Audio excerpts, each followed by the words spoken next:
themselves confidence off that win.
See me now. Drop that.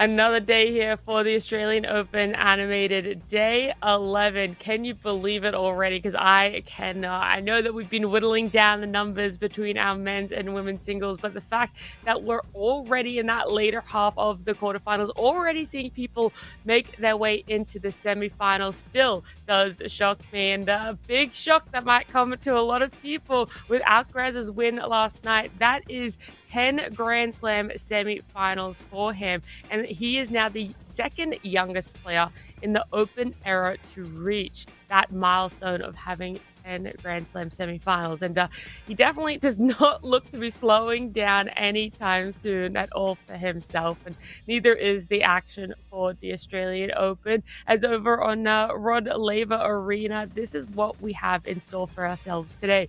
Starting off with the women's singles, Rybakina and Swiatek. Later on, it is followed up again by women's singles, Jess Pegula and Amanda Anisimova. Then we move on to the marathon that is always the men's singles there. Musetti against Djokovic, and then later on as well, Shelton up against two-time defending champ Sinner. But right now, we want to focus in on Rod Laver because they're already ready. That's right. They're eager to get on out into that court and get it started. So let's head on down and see the walkouts for Rybakina and Swiatek.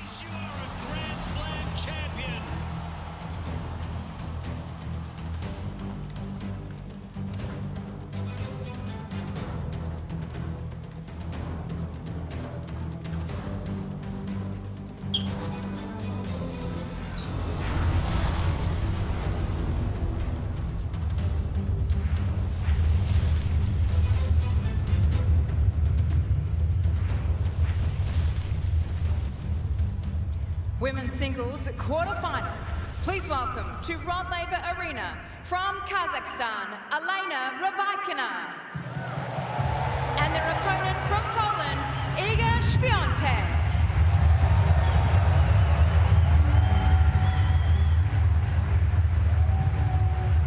Yeah, I think it's fair to say, with all due respect to the other three quarterfinals, this perhaps one that just jumps out a little bit more, doesn't it? With two major champions going head-to-head, and the upturn in form, I guess, of Rybakina, which, as we know, when she starts to build confidence in her game, there are few players that can live with her, Pekka. Very few players, and she was so impressive in her match against Elise Mertens. Her first match where she was set aside, she did say, I haven't quite found my best tennis yet before that match. But then once she stepped on court, won 6-3, 6-1 against an informed Mertens, that was a statement win, and that was a message sent out to the rest of the field that she is ready to continue her fantastic run that she had at the very end of last season, picked up in momentum and was able to carry that into the year 2026. Yeah, slipped outside the top 10 for most of last summer, didn't she, Rybakina? There were some problems going on, as we know, away from the court, but things have steadied in that department. And she's now back up to number 5 in the world. The climb has been significant. That is only 2 spots off a career high. Alicia doing the toss. We do a picture after, okay? Just a few reminders, 25-second shot clock on each side, live electronic line calling and video review news. Towels, white box for you, and Iga, blue box for you, okay? Any questions? Okay, one of us, Elena, is AO or Mark Edmondson? AO is called.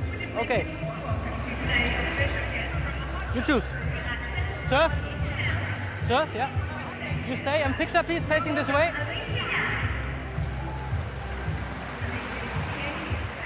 Well, look, very quick to pick the serve there, and I just love listening in and seeing those moments, big smiles on everyone's faces getting into this quarterfinals matchup there. And we can have a look at what is going to be the draw for these two women, a little bit of a path of what is to come for them. And down there in the bottom part of our quarterfinals column, Rybakina and Swiatek, of course, 5th and 2nd seed respectively, looking to either come up against Pegula Anisimova, who will play on later, right after them even. I was going to say later today, but really not that much later either. We can look at their road to what was the quarterfinals as well. And for Rybakina, she's had just such a blistering Australian Open right now. Come in straight sets there in her first round, continues that momentum in her second round, 7-5, 6-2. Third round, it was a similar sort of story, 6-2, 6-3. Fourth round, going up against 21st seed Mertens, it was a 6-1, 6-3 storyline for her. And so I do wonder, is she going to be able to keep this straight set trajectory going for herself for the quarterfinals, into the semis, and maybe even into that finals? Because she's seen the finals before in Australian Open back in 2023. She was yet to make it into this later part of the Australian Open again, but making it into that quarterfinals, it feels like, yeah, she's definitely on her way. On the side of Swiatek, she started off also very strong in the first round there. Yeah, a little bit of a tiebreaker in her first set, but still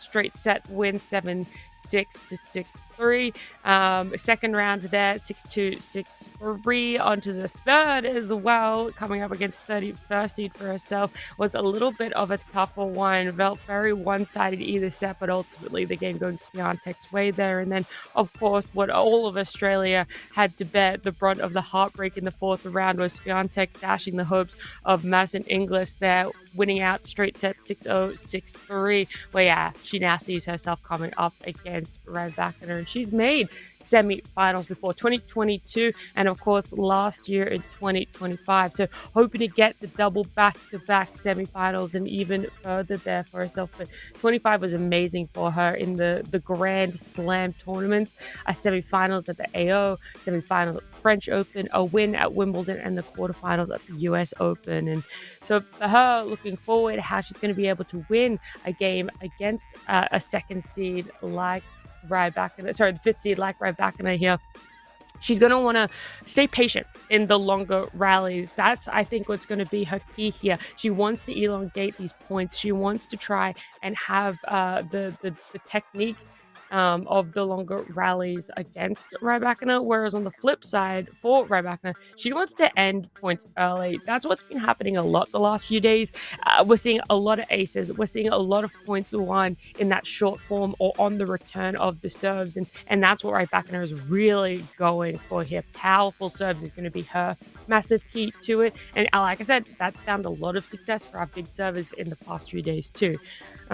So we'll see. Is Rybakina going to go for that? Is there going to be a change up a little bit now that she's coming up against Swiatek? Or do you just stick to your guns, stick to the things that you know best for yourself? And 11 career titles is what Rybakina has towards her name right now, just at the age of 26. So phenomenal feat. And we'll no doubt also see her previous run here at the Australian Open too, and that's what we're talking about. So last year, yeah, that fourth round, 2024 second round, 2023 to be a finalist, in 2022 second round. So not necessarily consistent for her, but still able to make deep runs. She's done it before, so it can very well happen again today and at this Australian Open for her too.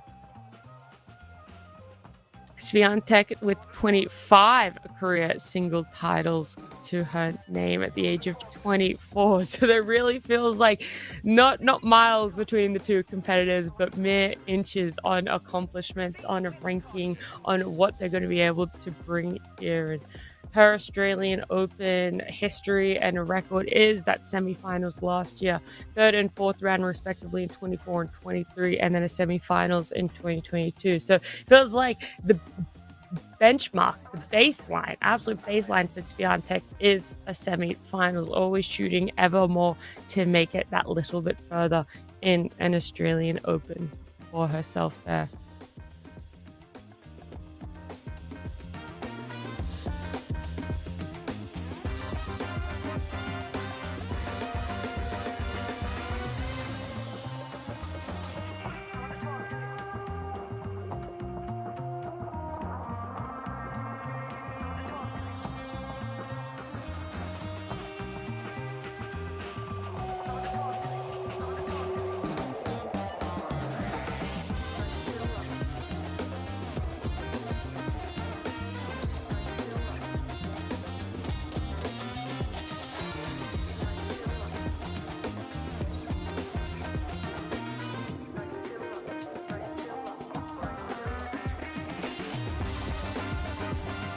Well, while the two players, while our two women are still warming up a little bit, giving you guys the weather conditions, because it's always been so up and down as the Melbourne temperature loves to give us over the last few days. 22 degrees right now. Yesterday, that's where it started off. It climbed into the early 40s degrees Celsius, but today it doesn't feel like that's on the cards. It's probably going to stay still quite cool, and these two women are going to love that as we are getting into our first game of the first set between 5th seed Rybakina and 2nd seed Swiatek.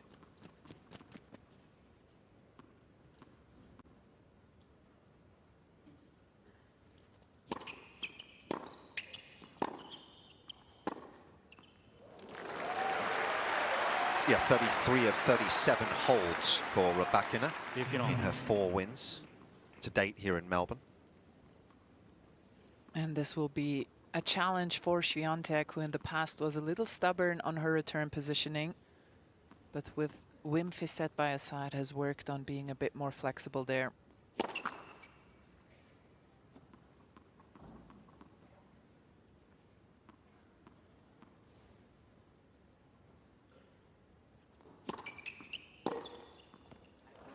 In what way, Petko? Explain to us how she's become more flexible. So she used to be exactly a meter, couple of feet behind the baseline against any server in the world, and then would move up on the baseline also against any server in the world. That would make her head-to-head against Rybakina really difficult against the best server on the WTA Tour.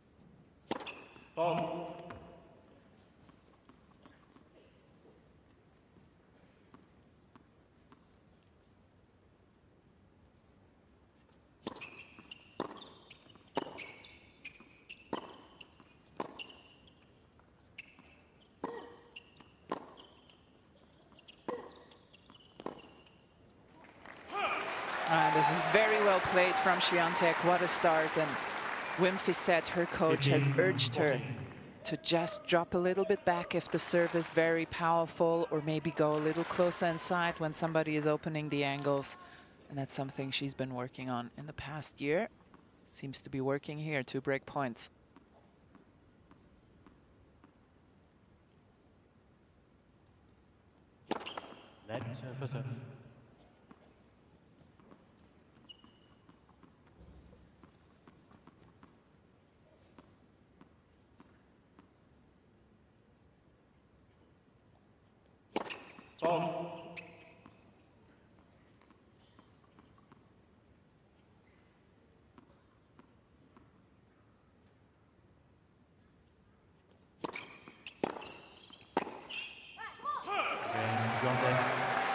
Didn't find a rhythm on the first serve, did she? Just 1 from 5 first serves made.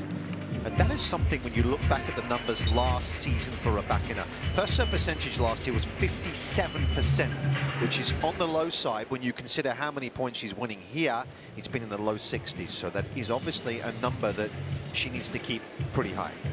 Yeah, and you can see why Iga Swiatek, and it's interesting, Iga Swiatek has been absolutely phenomenal on the backhand returns, particularly. When she gets a backhand return, she wins over 70% of the points, which is an astonishing number if you consider that you're returning, which is technically a disadvantage, or so one would think, except if you're Iga Swiatek. And Rybakina just couldn't get into the forehand, couldn't find first serves, and we have the first break.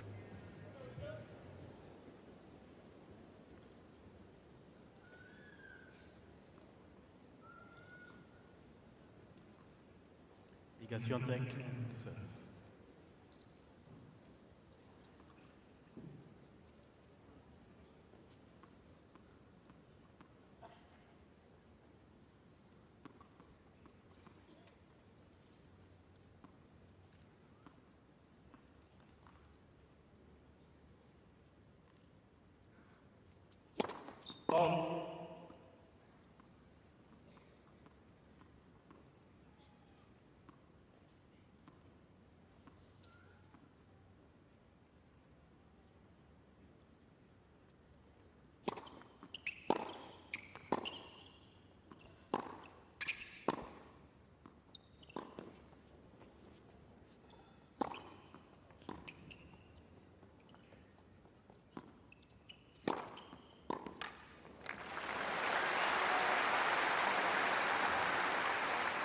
Jill, how important for Świątek to change direction early in the rally to try and get Rybakina off balance? Yeah, I think very important. I think we saw that in the first game right away, and that's because what you alluded to, that there are a lot of second serves that she really pounced on from the beginning, and the rally ball from Rybakina was pretty short to start, and so that's where she was able to change direction so easily. I think if Rybakina can hit with the depth that we know she can, that's going to be a little bit more challenging for Iga.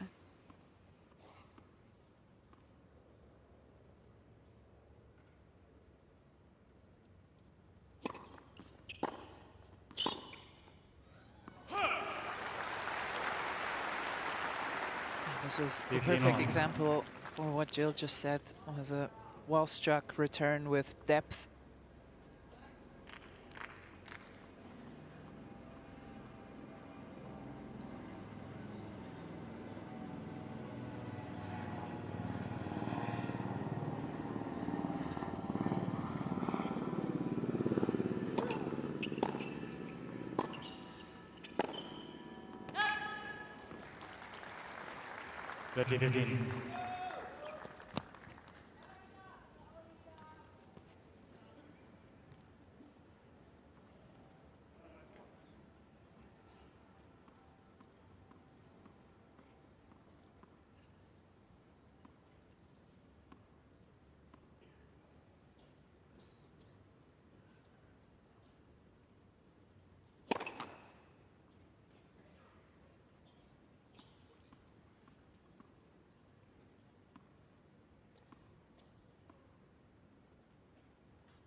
It's a heavy return, isn't it?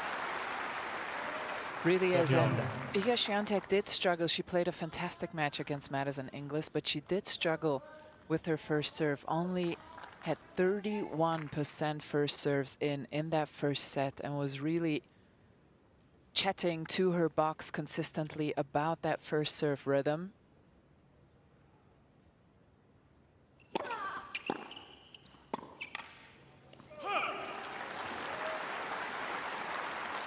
And at times, as we know, the accuracy of Świątek's serve isn't necessarily her greatest strength. As emphasized right there, that was effectively in the slot for Rybakina.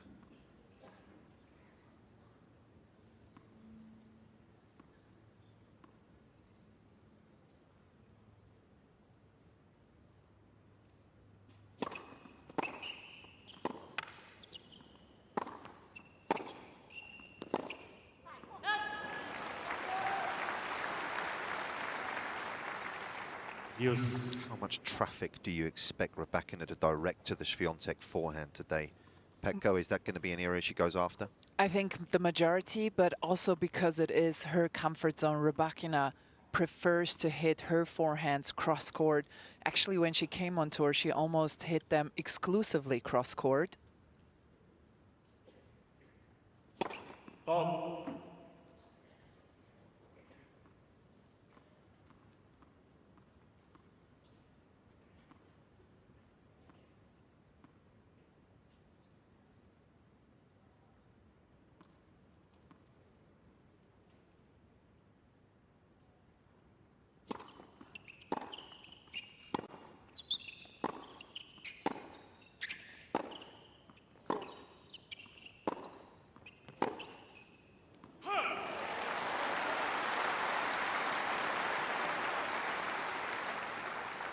And I do think that this shot will be very important for Rybakina, the backhand down the line, just because it goes through the court, and maybe Jill can attest to that. It goes through the court just a little bit differently. It really stays low.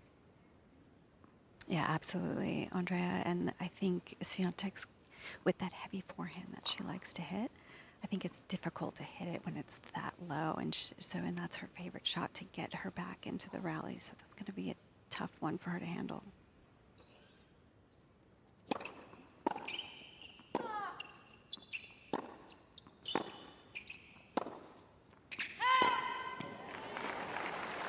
And you can see there, even though she missed it, but that forehand just has a little bit more height And Świątek, with that grip that is a tad more extreme, gets under the ball a lot better. So Świątek will want to be in the forehand cross-court rallies rather than have Rybakina hit her backhand down the line into that wing.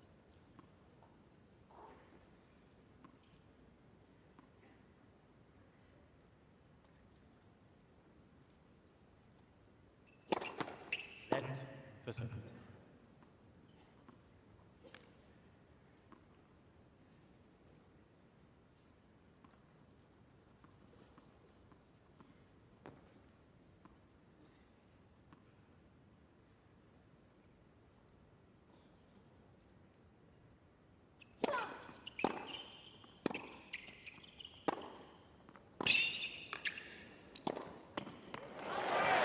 That smooth ball strike that she has.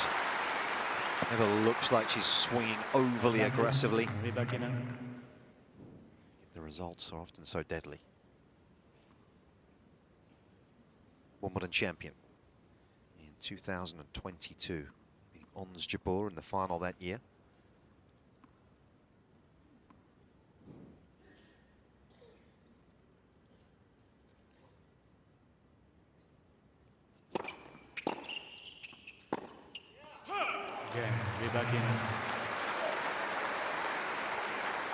She's able to recover the break. 1 game on. Next to no time.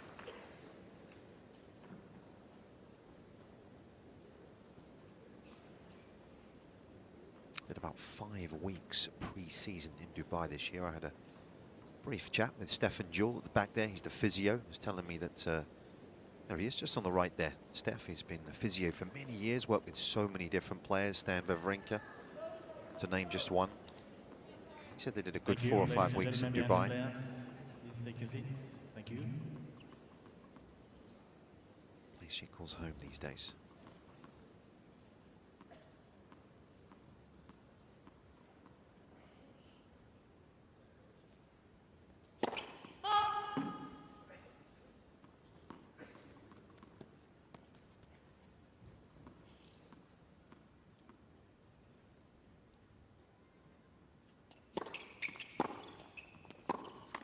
Love 15.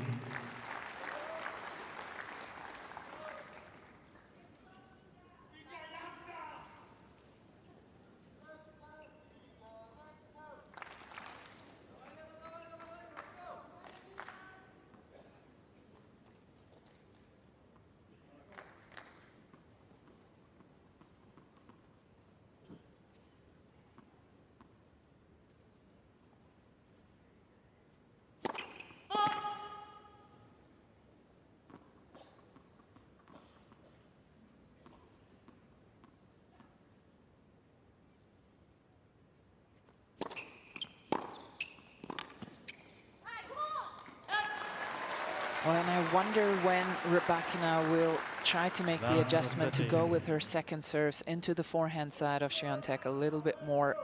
That is the most comfortable serve that Rybakina likes to hit on the second. But right now, Świątek just all over it with her backhand.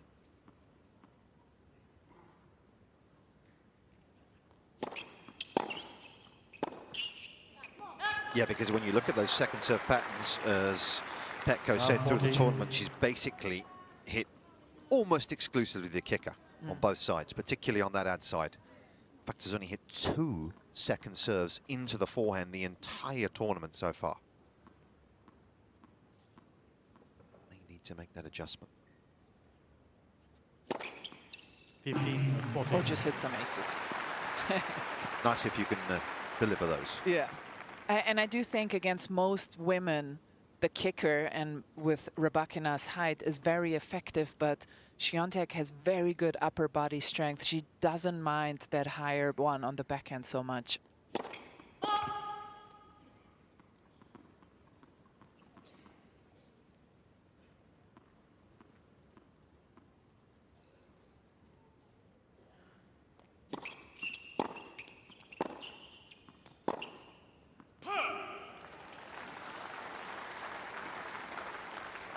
Thirty, 40.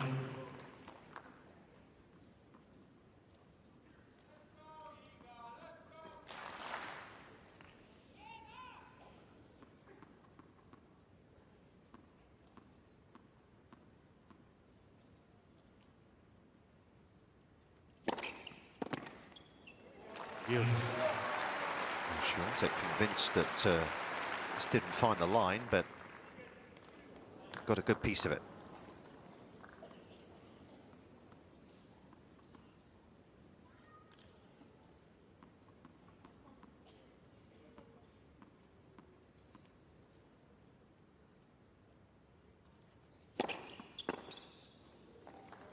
Advantage.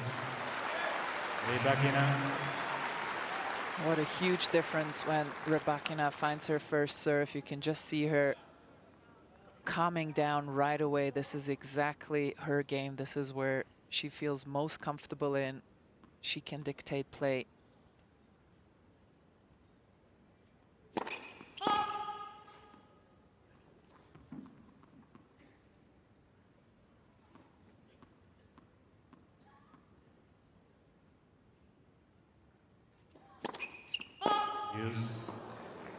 One. This is the danger, right, Nick? Exactly. Because there she was trying to change it a little bit, wasn't she? That is the danger when you go out of your comfort zone. This is a very stressful moment. Quarterfinal of the Australian Open against one of the best returners in the world. You do risk a few more errors that you might not do if you stick to your comfort zone. Stefano Vukov on the right.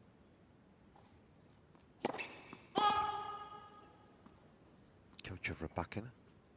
That's Kamsky on the left, who has been working with her as well in the last year or so.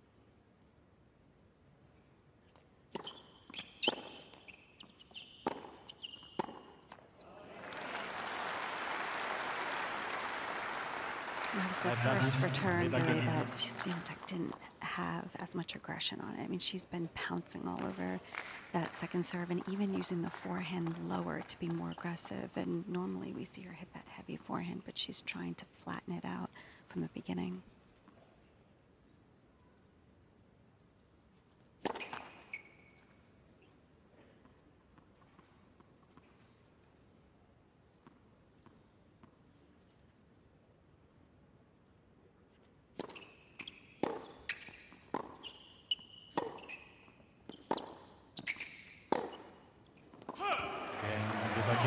First hold of this opening set goes the way of the former Wimbledon champion. Both players trying to find their feet out here. It's 2-1.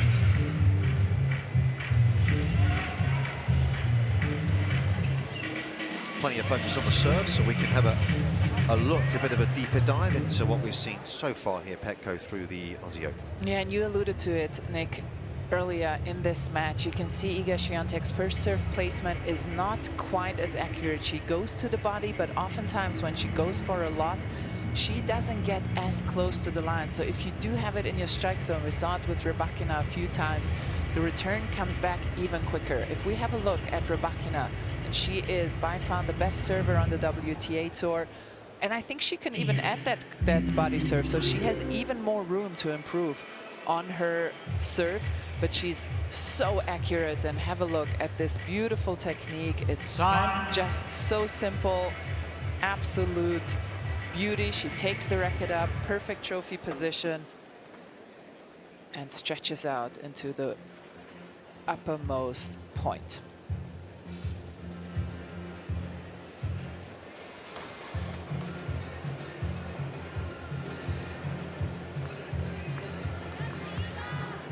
Fabulous day in store.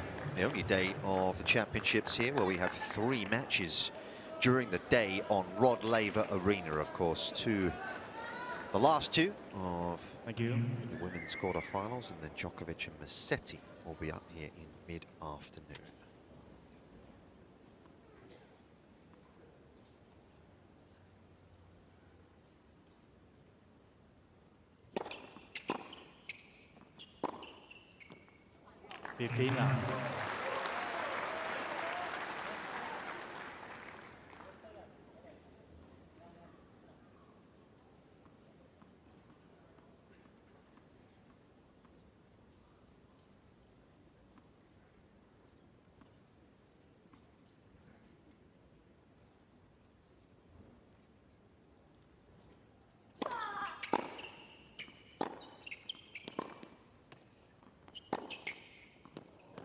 It's a brilliant strike. Couldn't have spread the court any better. And I love different game styles, and you can see how Swiatek uses her first serve to set up for a short ball and do something with the +1, whereas Rybakina's first serve really looks to hurt, really looks to be unreturned right away.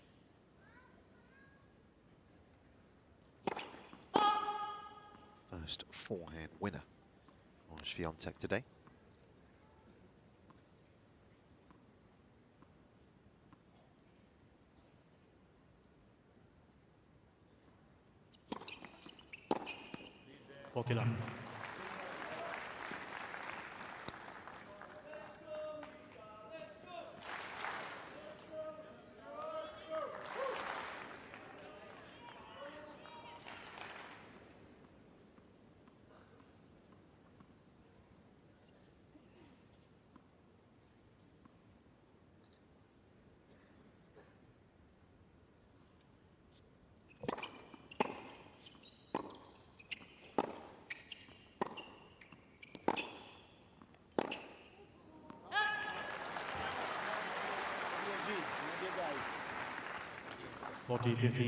Patience. On the second serves, you gotta be more aggressive.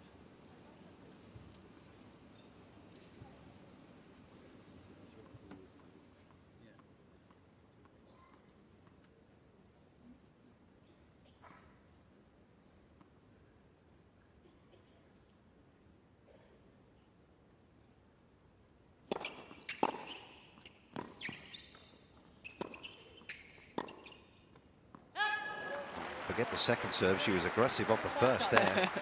She really took that advice to heart. And Swiatek, not quite exact on her forehand yet. I do feel like she's not feeling it 100%. A few unforced errors off that wing already, and this might be because she's playing during the day. The ball flies more.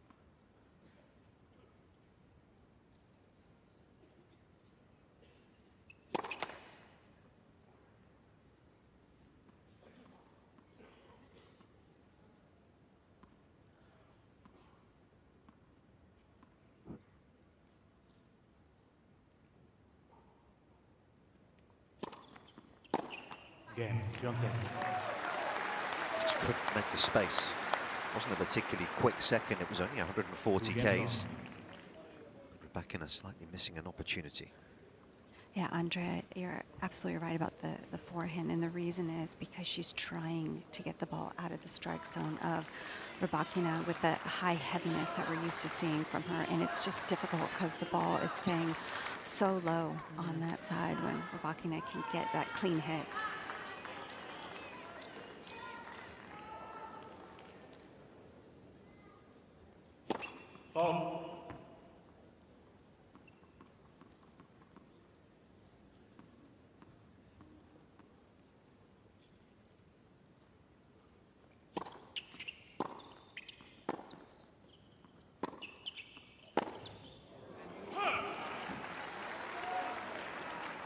This is their third meeting at a major. They played here in 2023. Rybakina won 4-4. They had a very memorable meeting last year in Paris, didn't they? I remember that, yeah. 2.5 hours. And was Rybakina up 6-1 2 love or 6-1 1 love and had break points? Correct.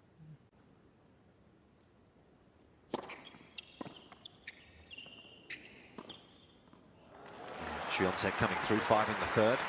In the 4th round last year at Roland Garros. 15-all.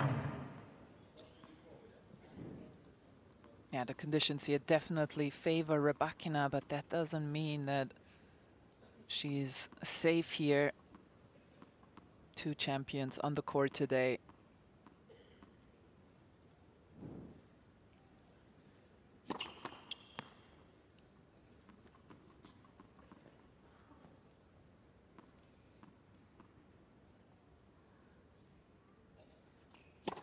Ball. 15-30. Yeah, second serve closer, yes? Move out, move position, come on. It's okay.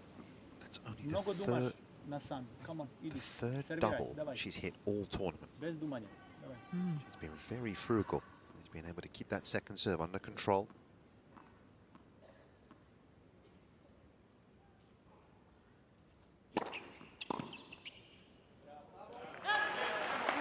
hear her complaining about the sun. It's about this time when the sun starts moving around.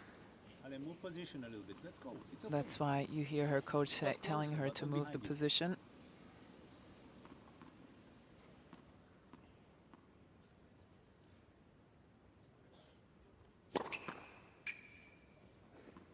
Seven of 20 first serves made so far for Rybakina.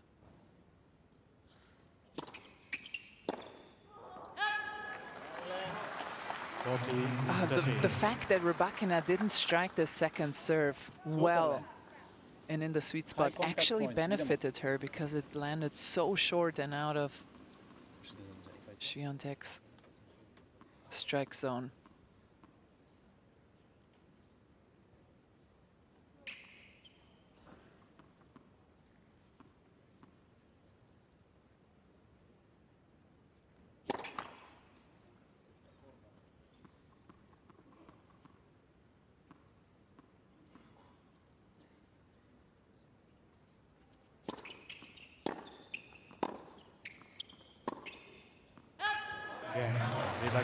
Rybakina's most potent weapon not firing really so far. Well, it's been no deterrent because she has been able to hold on to her lead. 3-2 it is, opening set.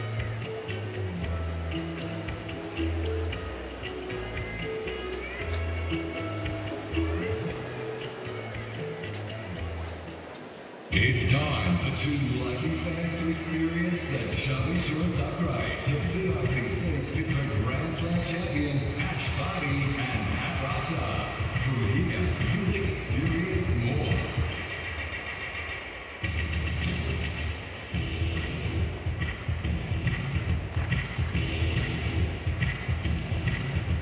So, let's find our lucky winners. And there they are.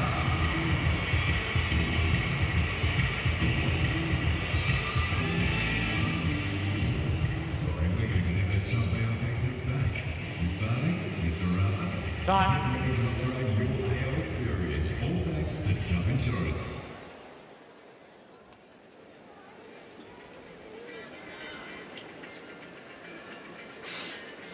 Much more pleasant summer's day today in Melbourne.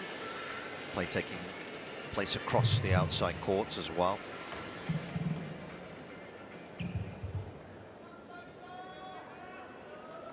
With the Australian Open just taking place a little bit later this year. A lot of the youngsters are back at school this week.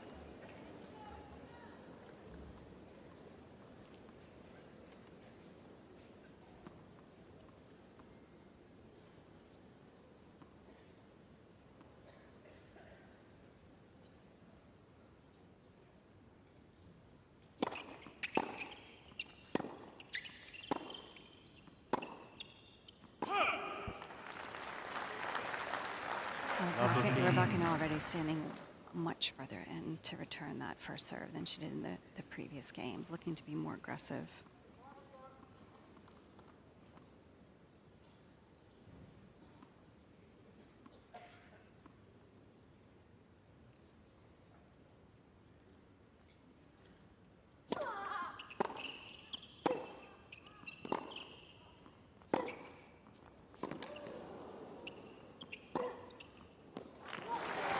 Brilliant. Not allowing Rybakina any time to settle on the ball. 15 on.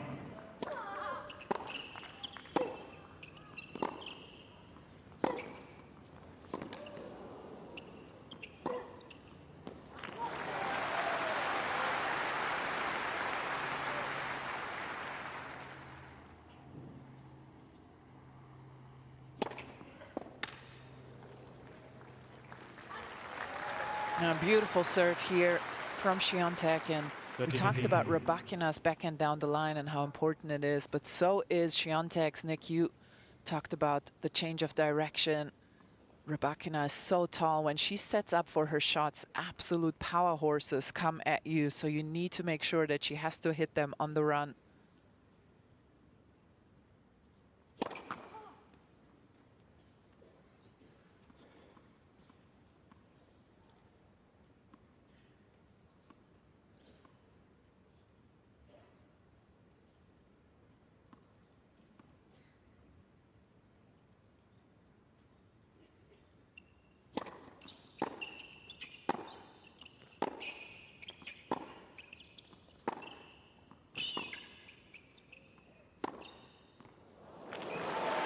It's done.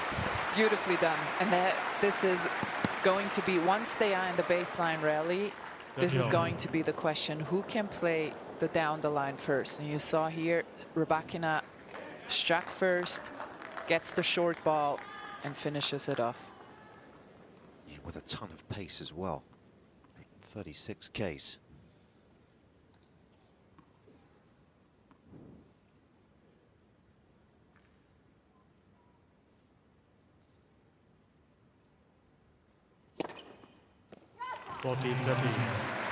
First ace. Much needed as well.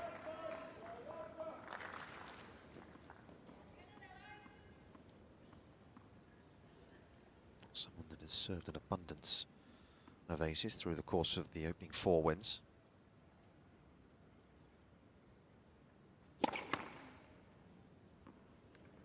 First serve.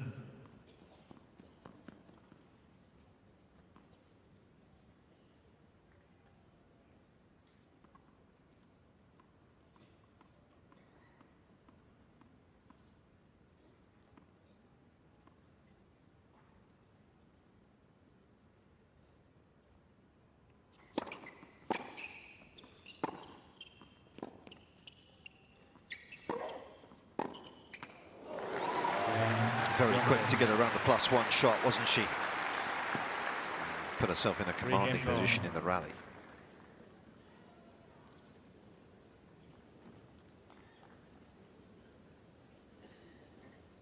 It's such an interesting match, isn't it? Just both players know each other so well. They've played each other so many times. They know exactly what they have to do, and yet the other one is making things very hard to be able to execute. Such a psychological sport as well as tennis.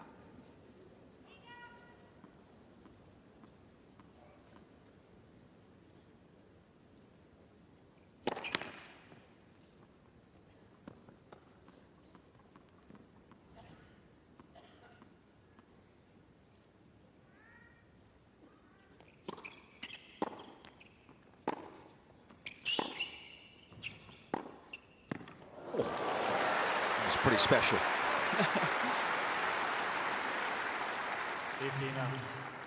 Do not try this at home. So far away from the ball, and this is only somebody with the talent and the levers of Rybakina can pull this one off.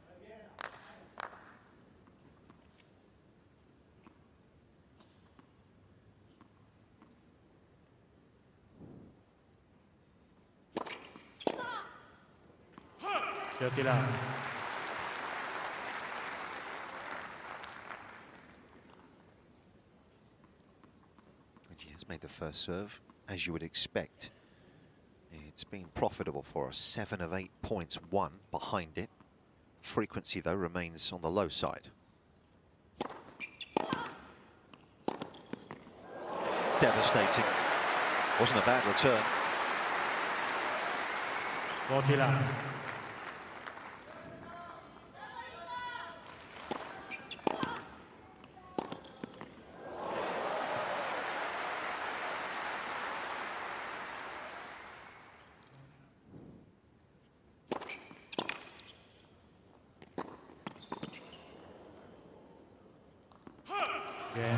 A few signs of the serve beginning to fire.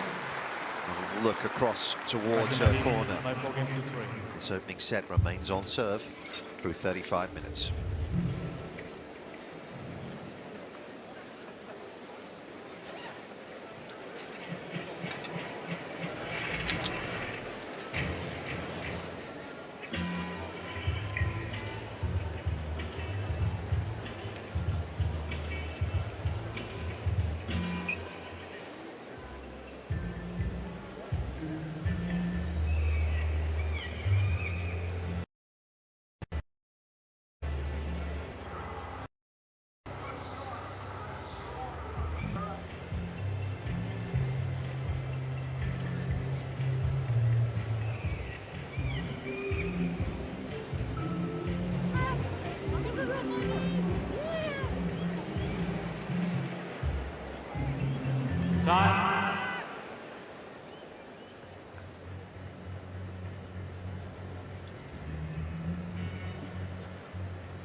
Didn't necessarily make it happen at the majors last year, Rybakina, but in fact looking for her first semi-final in a while. This is her first quarter-final since 2024.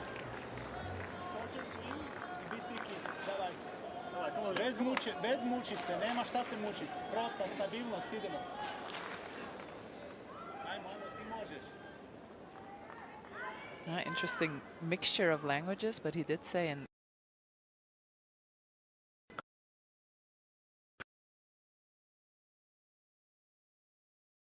just keep loose.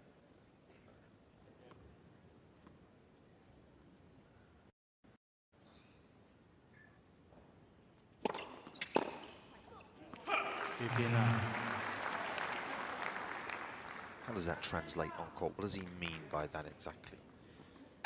That's a good question. I assume sometimes when we feel tension, our shoulders just go up slightly, and then you can't quite swing as freely as you would. And I do think for somebody like Rybakina, who really swings her ground strokes, plays with timing, uses her levers beautifully, that is even more important than for some other types of players.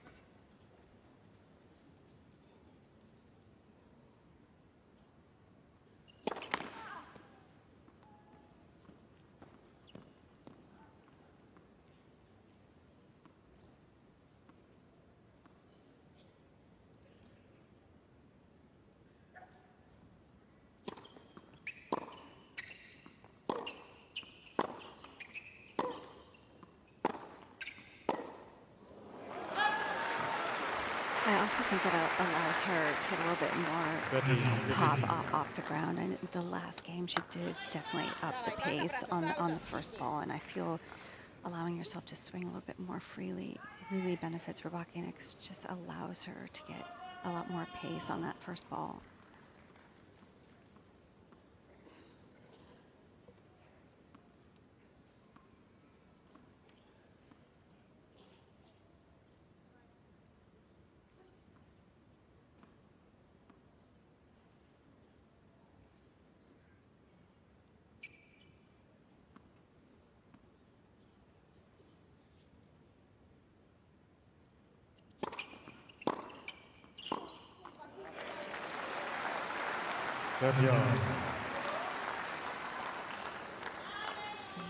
You can also feel that Swiatek's really giving an extra effort to get that first serve with a little bit more pace on it, because she knows how important it is to be able to have that effective first serve.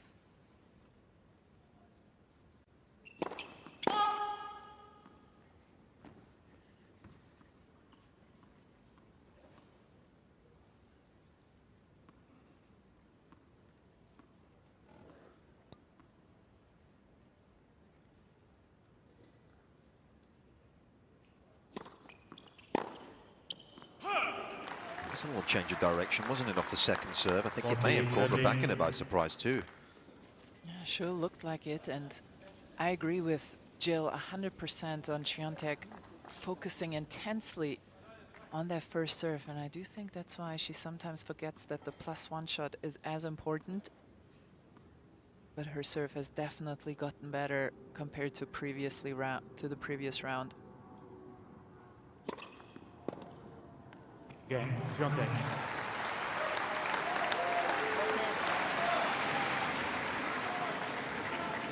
Ball game She's going only kicks. Come on. Let's go now. First focus on your service game. She's expecting like it's going to go flat in her racket. It's not. 30 all special. She sees that. Let's go. Introduction of on-court coaching in the last few years really has been a game changer, hasn't it, in this sport? Of course, we knew it was going on pretty much illegally for many years. Exactly. So that's been happening, but the ability to translate the information from a much closer position, particularly here in Melbourne, the only major where coaches are literally court level. 15. Some like more than others in terms of distribution of information.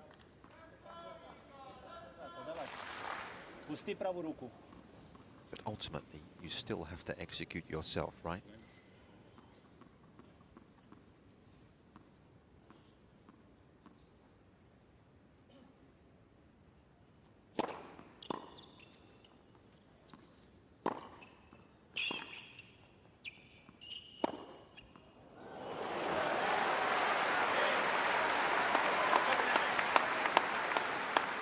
30 down. Nie zażata na serwu, Pusti rukę, ramena. Relax the shoulders, Come on. There we have. There we have the relax their shoulders in multiple languages.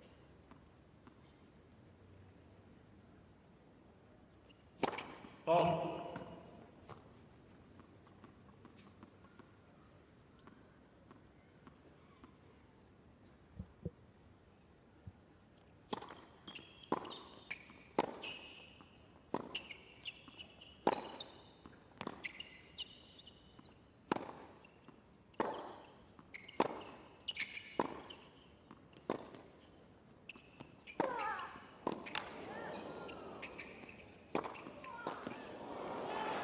Couple of really clean forehands. Looking much more secure off that wing in that point. Well, that was an interesting point because there's the first point really was a lot more variety from Swiatek, the slow slice and then the heavier forehand down the line. So just changing the rhythm throughout that rally. Not been too many long rallies out here, have there? In terms of only 2 rallies over 9 shots so far.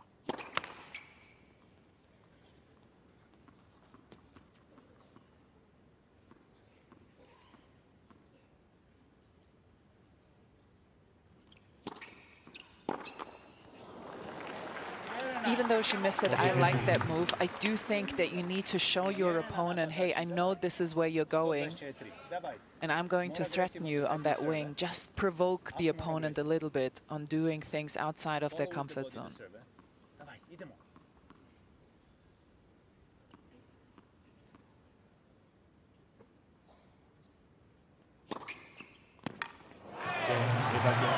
Second ace. Still doesn't necessarily feel as though both players have hit their straps just yet. We are getting to the sharp end of things. It's 5-4 for the Kazakh.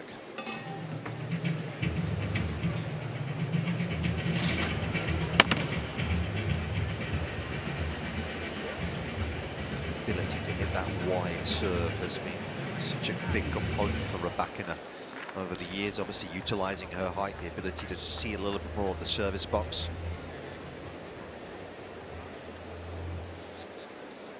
It's a clean ball striking to finish it off.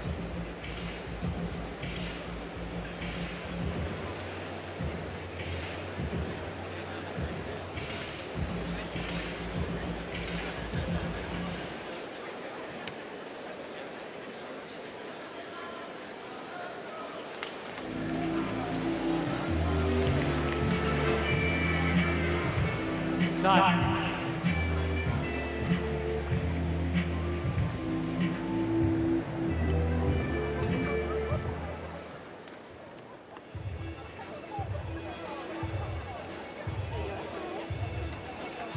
It's been 3 years since Rybakina beat a top 10 player at a major, surprisingly. It was that match that we referenced early on against this lady here in 2023. Just 3 top 10 wins she's had at the majors, Rybakina. One of those coming in the Wimbledon final.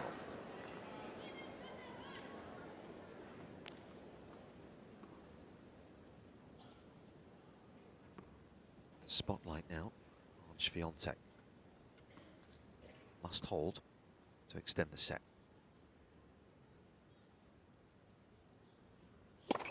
Ball.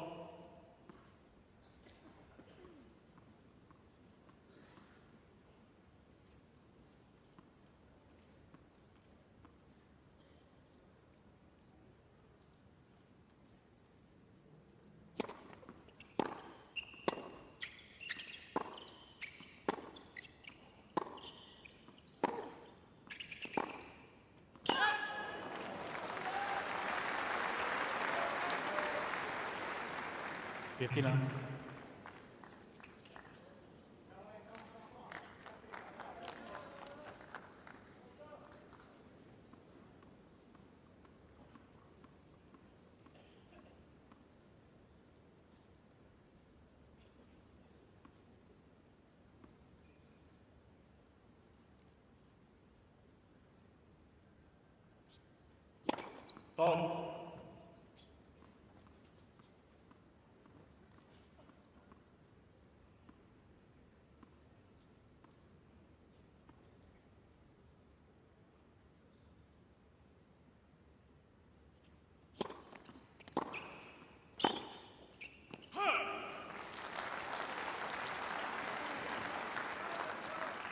15 all.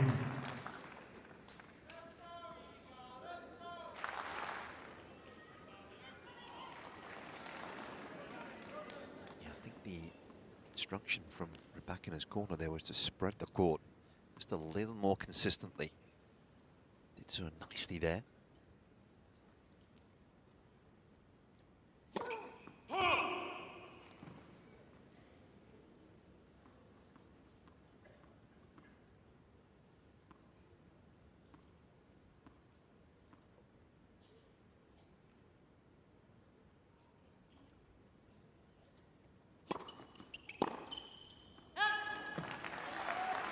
Thirty, 15.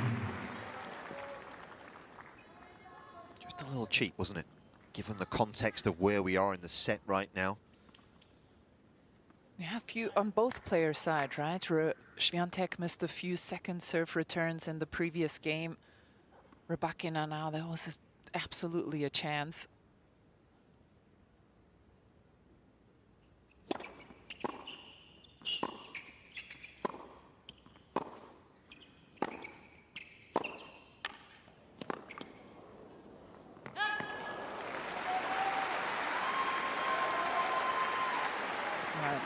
A nod of approval from Wim Fissette. That was a beautiful angle there. Didn't look as if she had it in the sweet spot, but because she so determinedly swings through, still makes it.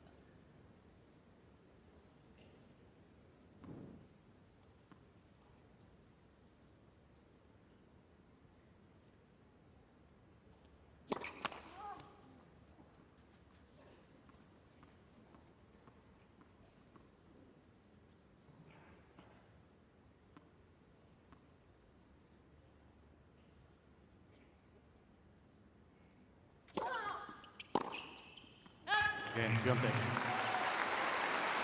5 games all.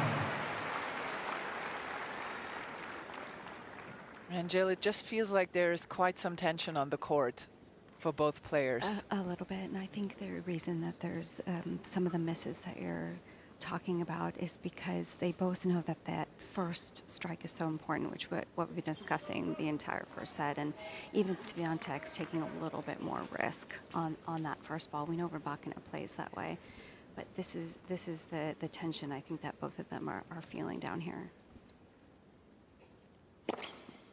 15 now.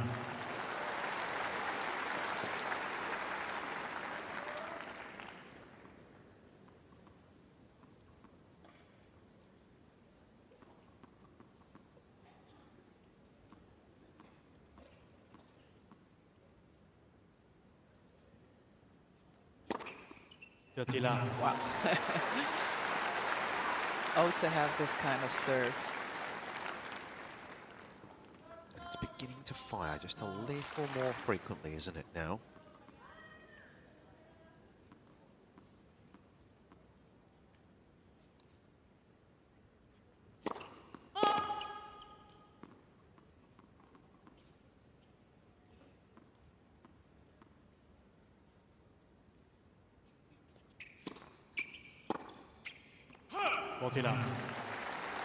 Easy to beat the bounce, is it, on that serve because of the kick she gets. And you can see Swiatek so desperate to try and get it before it got to an uncomfortable height. Usually pretty adept at that, but bounce a little more aggressive because of the angle it comes down from.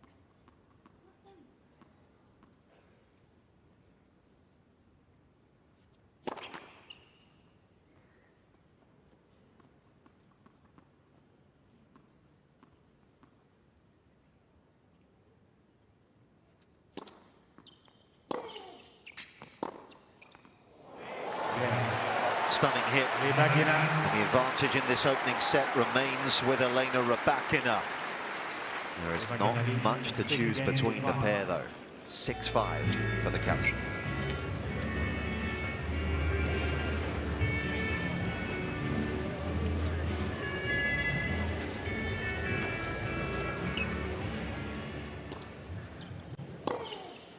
Interesting switch there, because Swiatek took a few steps back to get the returning play, didn't she?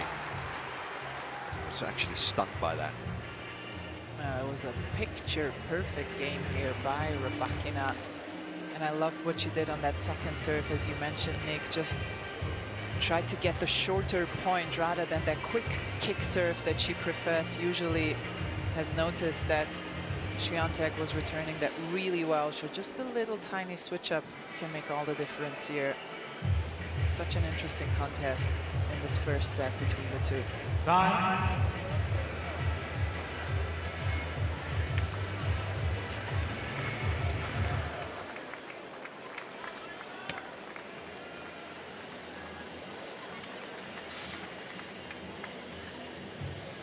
First time in 13 years at a major that the top 5 have made the last 8. We have had the cream rise to the top on both the men's and the women's side. Hasn't necessarily been an abundance of competitive matches so far. Get the feeling that may change though, in coming days.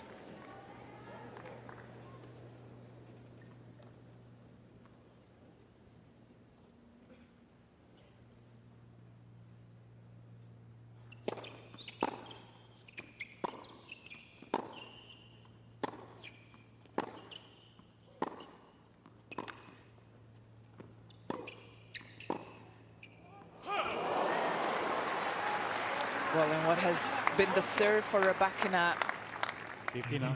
has been the forehand for Swiatek, starting to fire more. Come on. Full now, let's go. Finding her groove and the timing much better.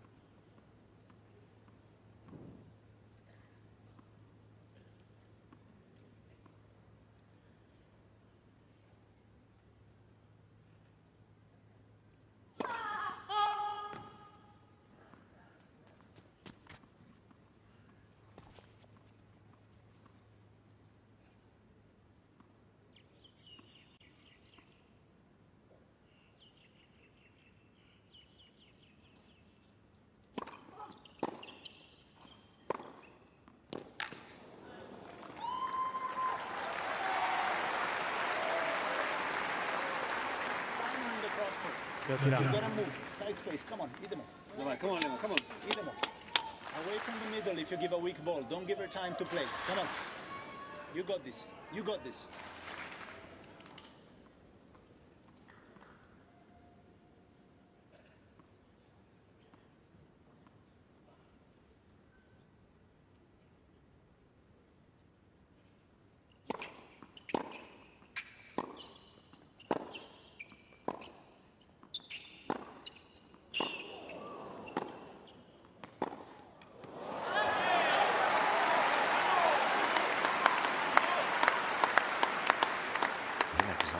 After the end of that point, well to hang on as long as she did. Na match. Idemo at this point. Come on, let's go.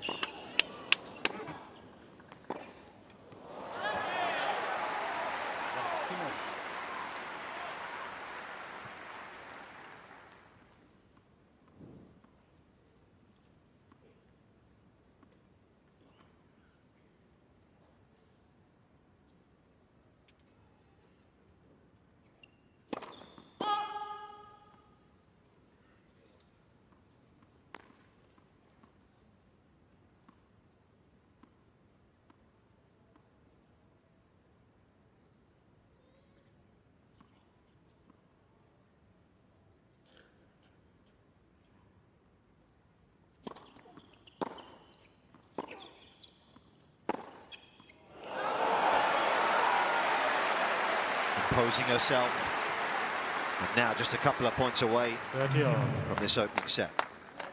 Let's go. Gamble a bit. We can do it. Come on. I'm up. I'm sad. Держать корпус.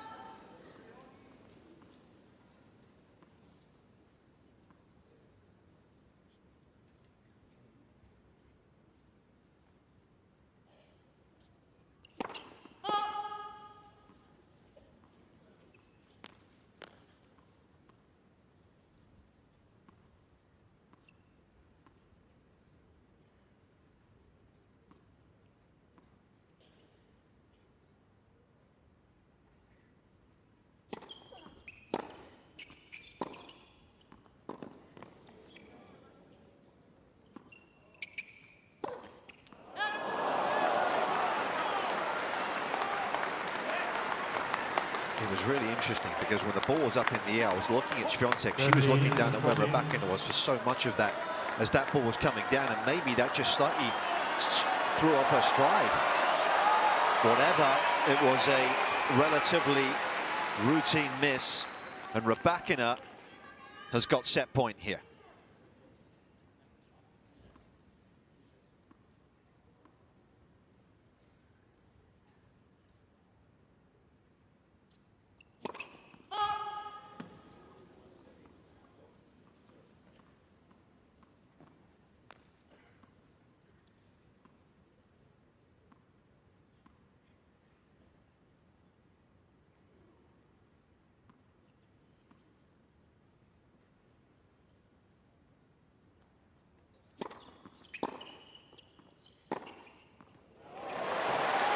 That is so well done.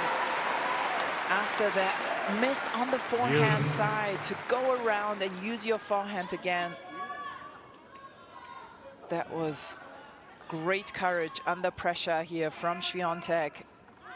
Rybakina did well with that return. Quite a pacey second serve as well, Pekka, Yeah, wasn't it? exactly. She just went for it.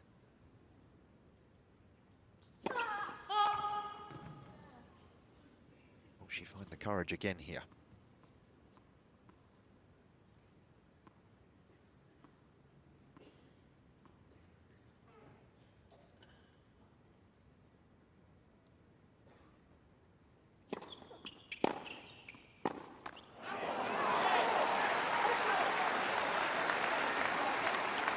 Advantage, Rybakina. Le gubit corpus, pazi na spin, pazi na kicker, dawaj. Uwierę towards the ball.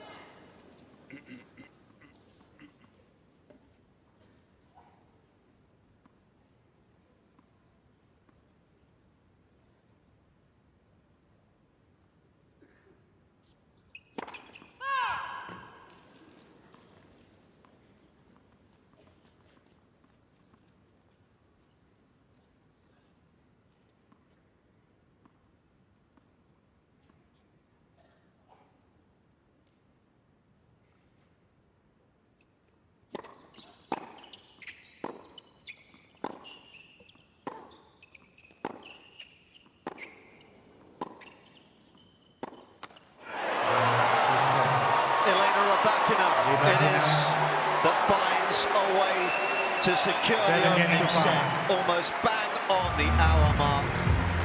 World number 5 looking good here to make the last 4. She's halfway there.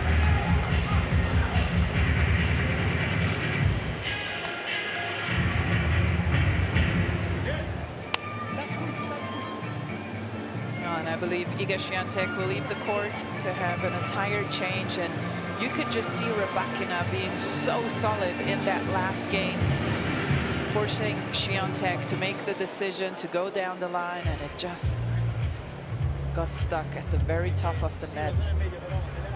What an interesting first set between these beautiful two. set number 1 between the two. Rybakina getting it done for herself, and you can just see it there, ever so slight on a lot of margins going in favor of Rybakina. Until we look at the first serve points 1 percentage, that one was just phenomenal from her, really on her game when it comes to serving, which is interesting because we thought that that was what was going to be Świątek's advantage here, the way that she was going to be able to serve. But for Rybakina, it is just very clearly in her favor, whether it's the weather that she's more used to, or if she's just more comfortable on the court a lot quicker. Either way, Świątek is still going to have a chance to fight back. There is a set number 2 coming right up. Rybakina able to hit more winners and few first errors. And that's all the difference, So the ball bounces up a little bit. In the rallies, you're doing everything great, but listen. It doesn't matter right now. Let's go full. Understand? It doesn't matter. It doesn't matter. You have to go. Wherever you want to go, you go full. Yeah?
In a set that maybe took a little while to get going. But as Petko said, both players know each other so well. Yeah, it was really Rybakina in the end who just found a little bit more of a groove and the right balance between being aggressive and staying solid. She forced Świątek on that last service game to take a few risks, and they just didn't quite pan out, particularly on that last set point. And boy, Nick, I don't know if I would be able to dissect all the information given. Yeah. It's a great job by Rybakina, really.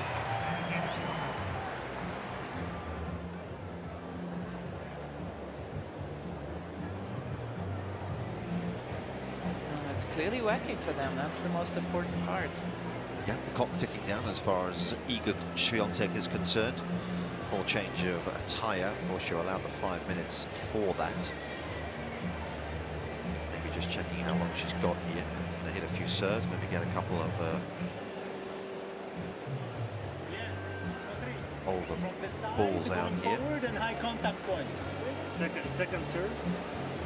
And I love that now you can see the change of the tire clock running out on the big screens for the fans. Second serve.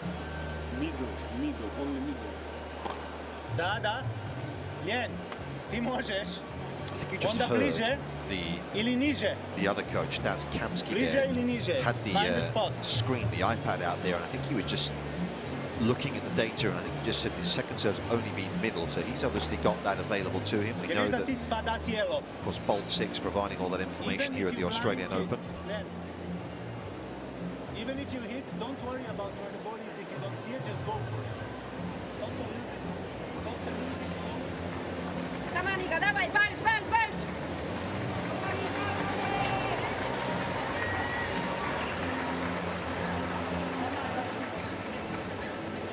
Third set she's lost here in Melbourne. Iga Świątek. Second, excuse me. Was the only one so far to Anna Kalinskaya.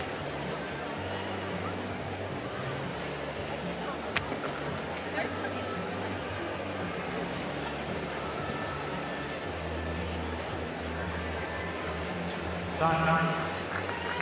Second set, Rybakina to serve.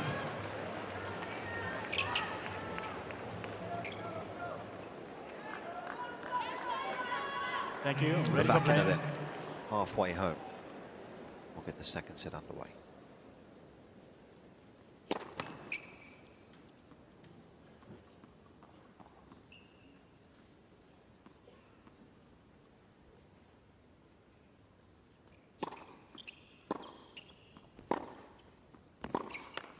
Fifteen.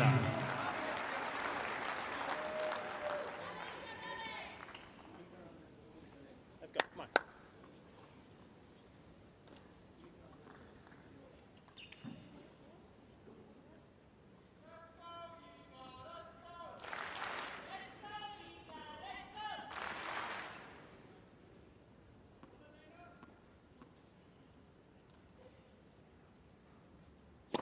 Ball.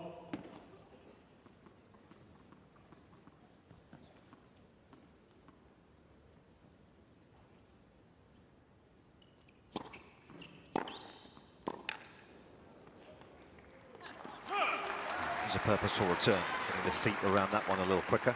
Yeah, that was a beautiful forehand, and sometimes I just wonder, take a look here, Nick.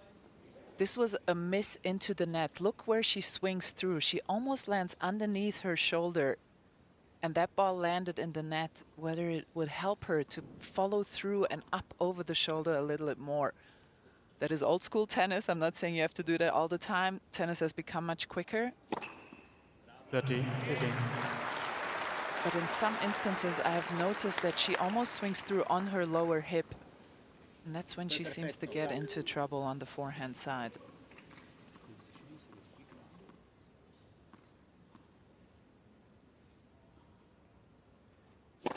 Ball.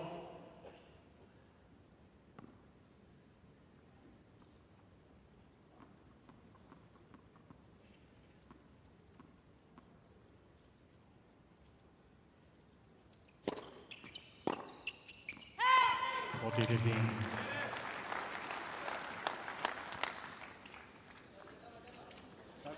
Sad serva bolsha. Quicker under the ball, eh? Load. Quicker in the load phase. Come on.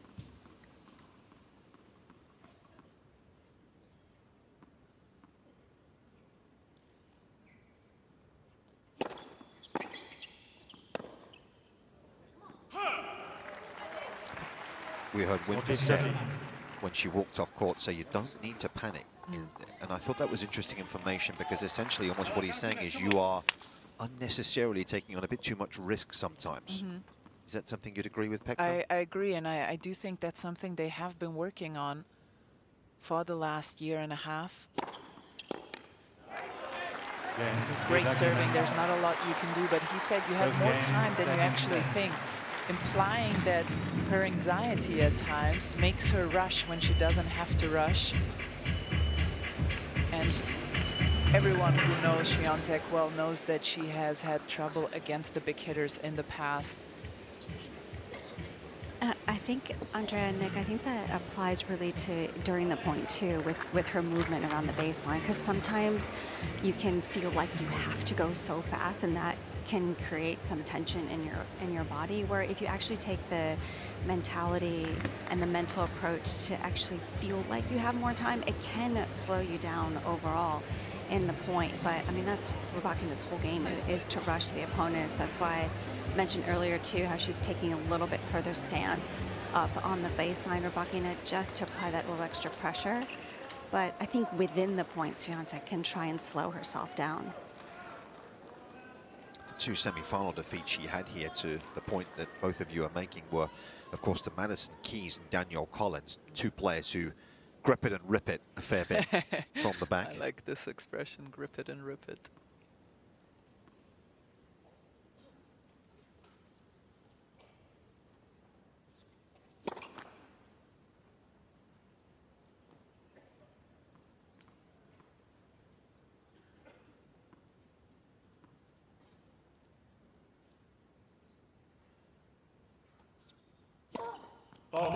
Now 15. And this is a very important game for Iga Swiatek. The last time she played Rybakina, after she lost the set to her, it was in Riyadh, we alluded to it at the top of the game, she really started to panic and was not able to find her way back into the match anymore.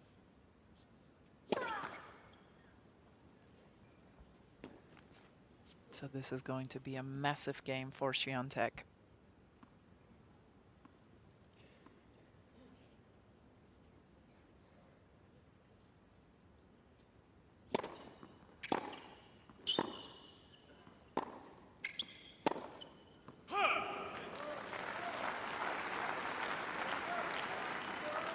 Now 30.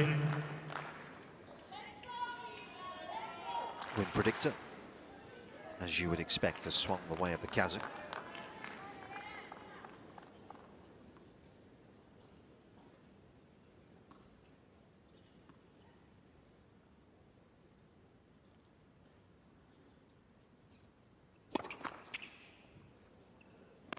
Yeah, she was well off balance there, wasn't she?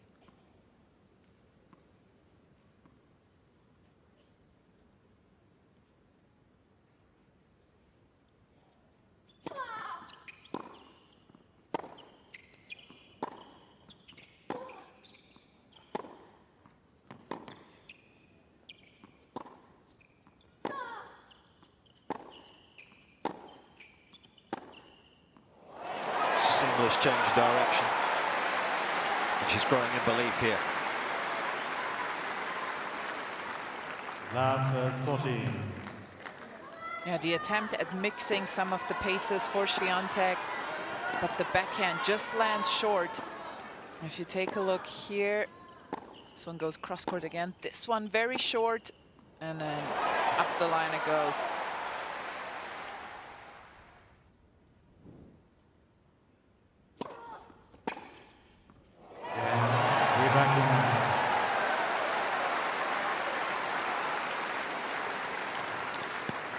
Rybakina leads 2 games to love. Rybakina definitely look more relaxed in those last few points. Just looks really much more composed. Just didn't always play under the Kazakh flag, but made the move a few years ago. A gentleman called Dave Miley, who's moved there a few years ago. He's in charge of the overall development of tennis in Kazakhstan. After the growth of the game there. He was telling me the other day, in the entire country of Kazakhstan, they have 350 tennis courts in the entire country. And they're obviously trying to build some more homegrown players.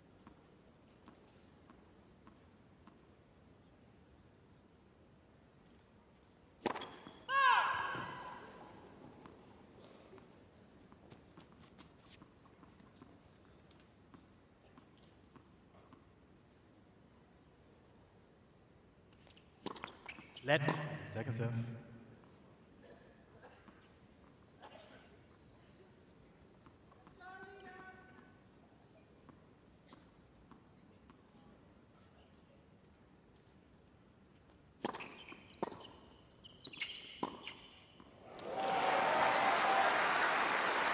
That was beautifully done. That could have been a tricky shot if Rybakina hadn't gotten up to it so quickly.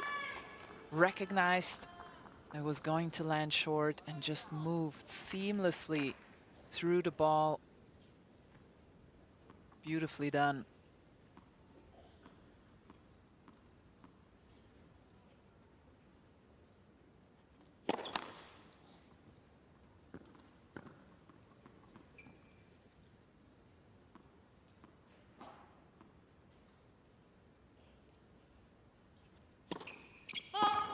$15-30.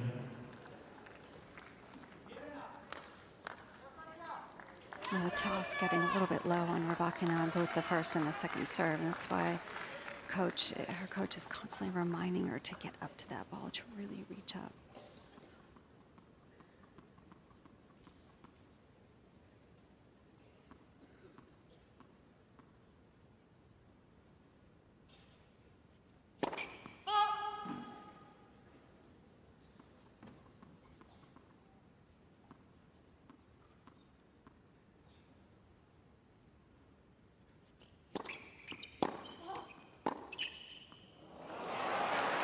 Early strike. Świątek was left flat-footed for once. 30-all. Big game this, isn't it? For the pole. Set 3-love. Feels like a long way back.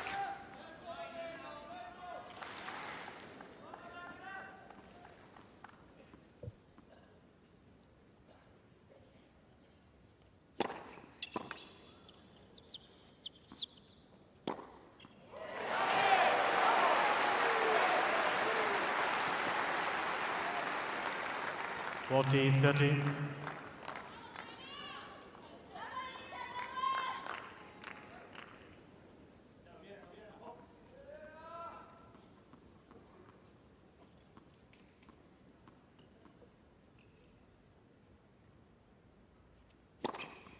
Game, Rybakina. Beautiful delivery. The first serve still not coming down as frequently as she would like.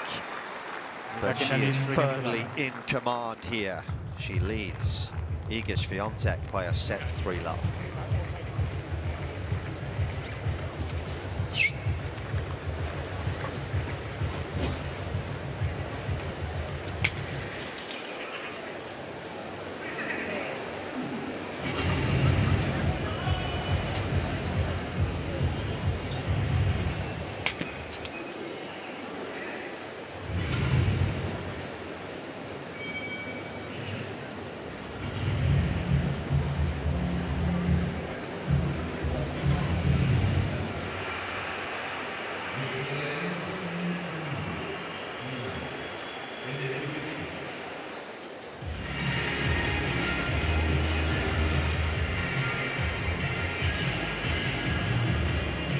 Time.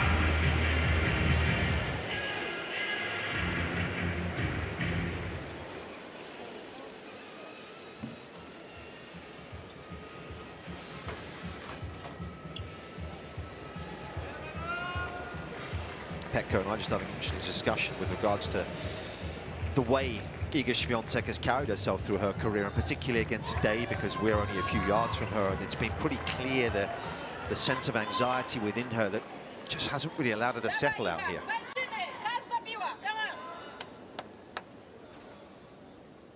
Perhaps has not allowed her to play her best tennis as a consequence of that. Real trouble.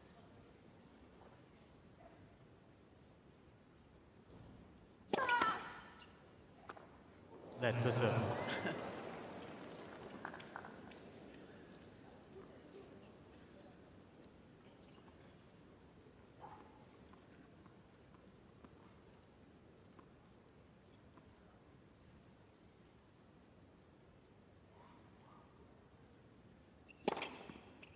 Yes, it was a nice serve, and I agree with you, Nick, and I think sometimes I have that so often. I have conversations with tennis players, and I see what geniuses they are on court, and I speak to them, and I have the feeling they don't know how good they are. Even these champions sometimes don't know how good they are, and they get anxious, which at the same time makes them human and makes them relatable. And there is a lot on the line for Iga this week, right? Coming here to Melbourne, who knows where that is in her head, but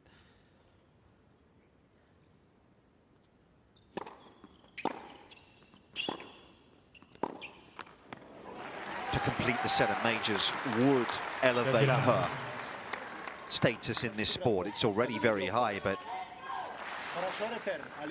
cover the cross. Idemo. Still get this game. You can get it. Come on. To join that list of greats, to have won all four, may not happen this year.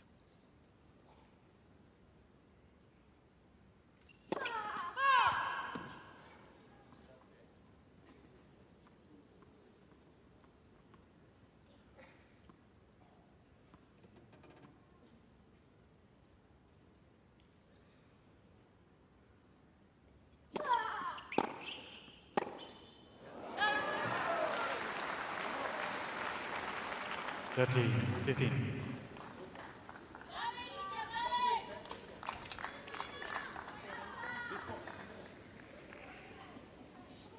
We all agree she's not.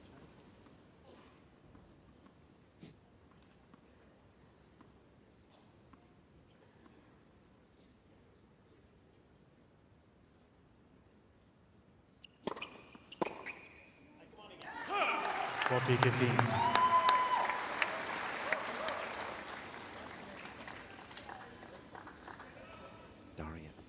In the background there. With Facet, of course, with the blue shirt.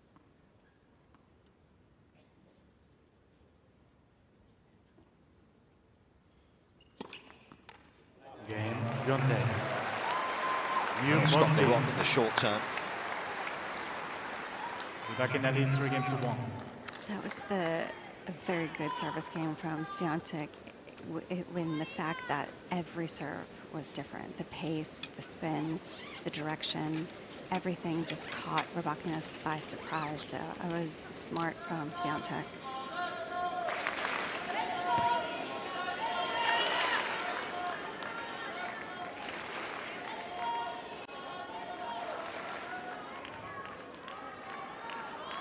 Saw that little graphic there with regards to top 10 wins, and I mentioned the fact that Rybakina hasn't had many against the majors, but this would be an 8th straight top 10 win if she were to win here today. Rybakina, dating back to the Asian swing last year.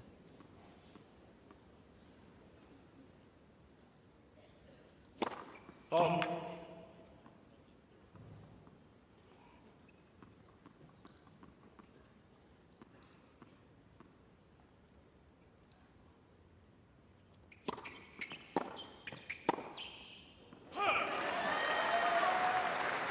And there was a similar thing against Coco Gauff at the United Cup where Iga lost a tight first set.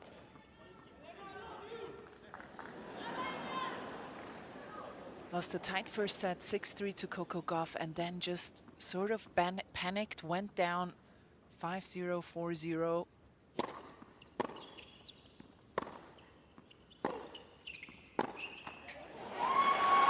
few more balls made there. Yeah, and finally relaxed and then started to come back. It was just too late. And she has picked it up a little earlier than she did against There's no rush. Coco No Gauff. rush. No rush to hit a winner. She's standing, move position a little bit more on the serve. Move.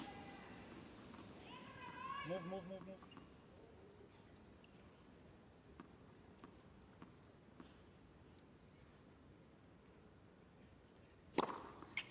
15-13.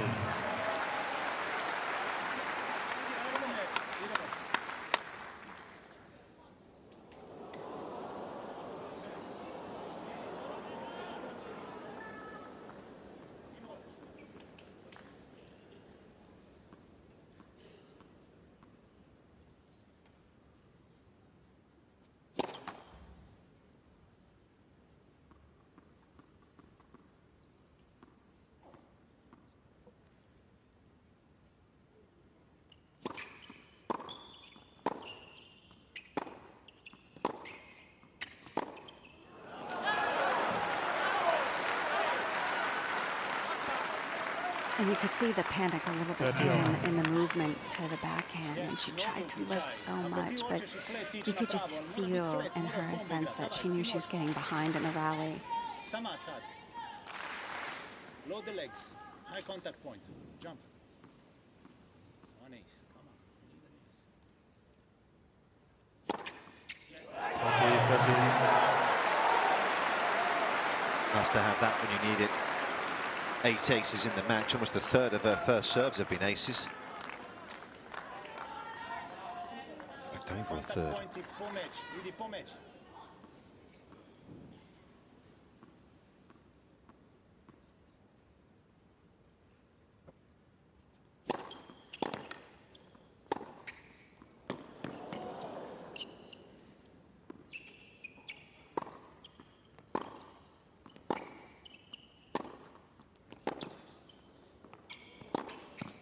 Well done. Wasn't the obvious shot from there. And found a way to breach the defences of the Kazakh. Use.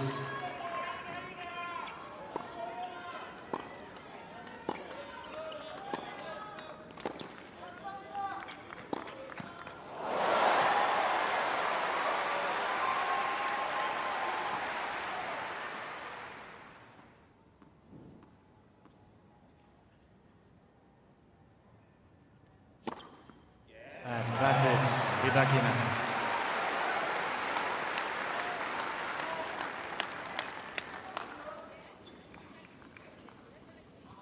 Lena, move position, idemo na pravo. Ali move skroz. Kao da ćeš na lijevo. Na lijevo, na lijevo, na lijevo. Fake it. And he told her to pretend like she's going to go wide, but then serve T. Let's see. She didn't listen to him, but it was still good. Imperious serving towards the end of that game. She only needs 2 more here to book a return to the last 4 in Melbourne.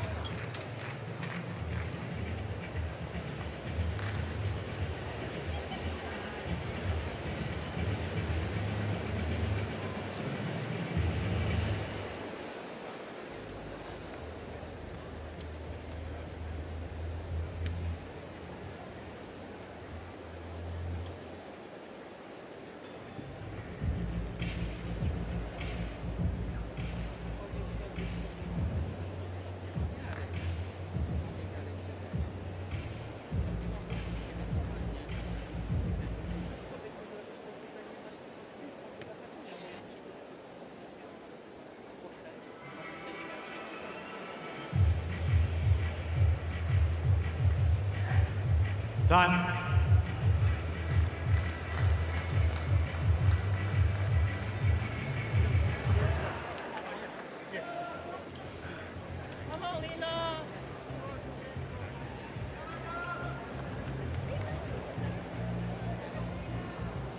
Winner of this one will take on the winner of the match to follow, the American derby between Amanda Anisimova and Jessica Pegula. Both have played very well, particularly Pegula through week 1 here.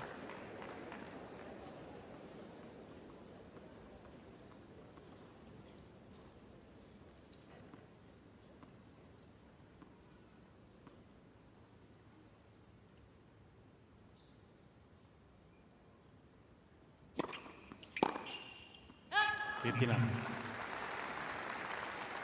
Anisimova going for a third straight major final. 2 wins away from that. That would be some achievement.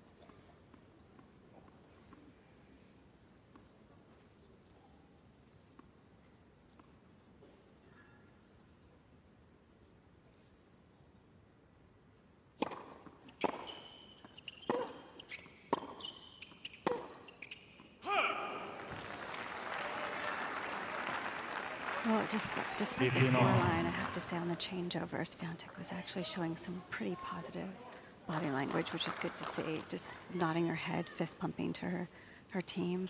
So it was nice to see, even after that miss, just gave herself a little bit of a nod.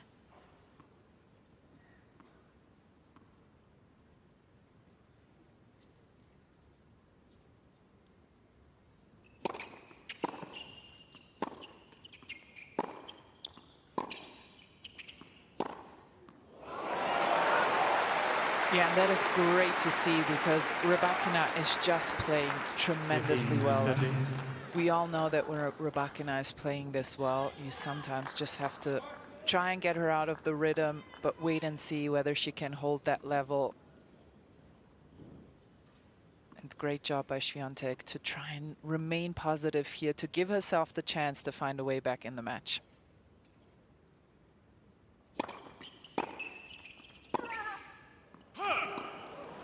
Decisive with the movement there, wasn't she? Wanted to hit the backhand, but numbers don't lie either when you look at them today. We're Rybakina 24 winners, 19 unforced errors. Swiatek 10 winners, 23 unforced errors. Those winners do include the serve though, so that has to be factored in, but 2 different stories on both sides of the net. More break points here.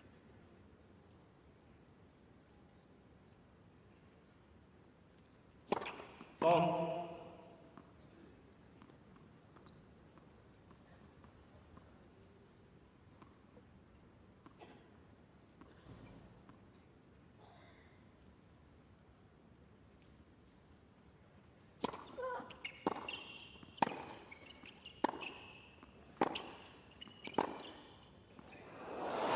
It's dropped just in the nick of time. And time is most definitely running out for the pole. Back in the lead. 5 games to 1. By the tiniest of margins, and you can see here, it does look out when you see it in the quick development of when the ball hits the court, but there it is. Thank you. World number 3 was beaten on this court yesterday. The world number 2 might be following.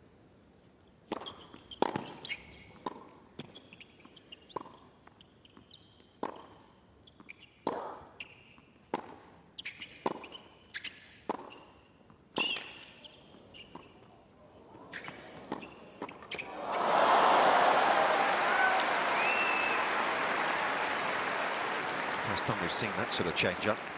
Swiatek was well on her way here.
think one of my takeaways, I don't know about you, Petko, but if she does go on and win this straight sets, she's won serving 47% of first serves. If you'd have said before this match she's only going to serve 47% of first serves, you'd have probably thought Iga was favourite. Yeah, absolutely. I think particularly in the second set, Rybakina has played a phenomenal level of tennis. The first serve only in the very first beginning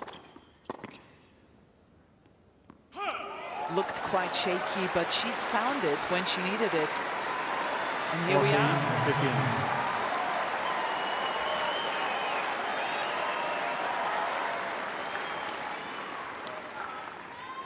Match point.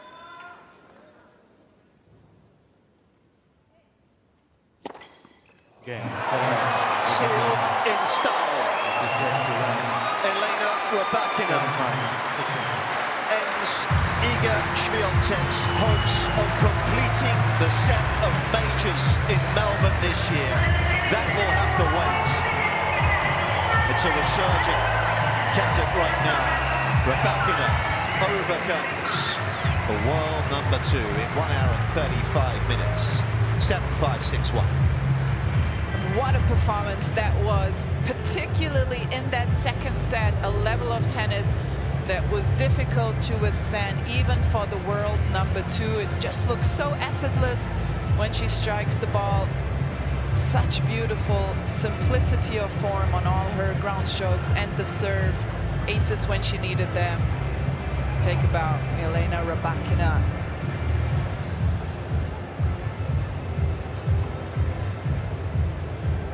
Straight top 10 wins now. She has found her mojo in this sport once again. She really has, yeah, and it looks just so easy when she does it. There is just no...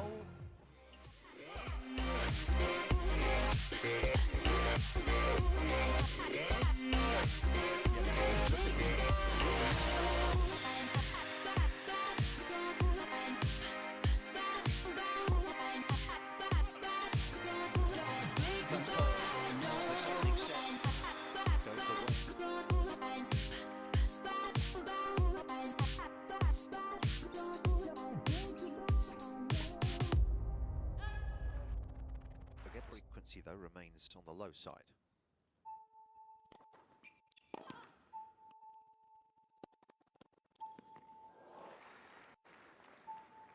And Jill, it just feels like there is quite some tension. The pair though, 6-5.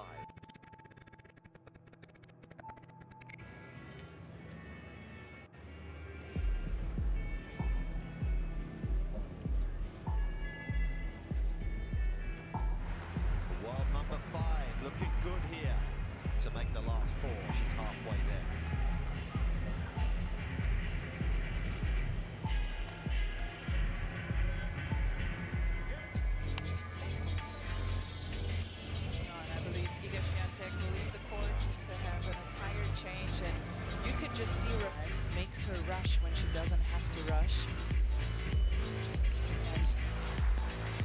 Rybakina leads 2 games to love.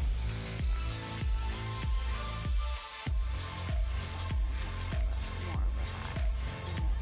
The pole. Through love. Feels like a long way back to the pole. Through love. Feels like a long way back. Every serve was different. The pace, the spin, the direction, everything just caught Rybakina's.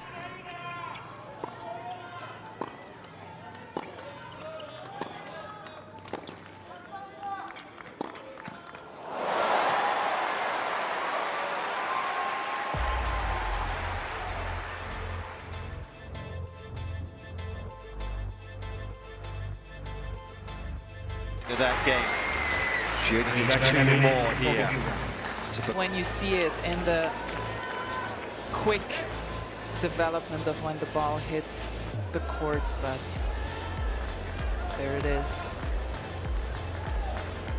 Thank you.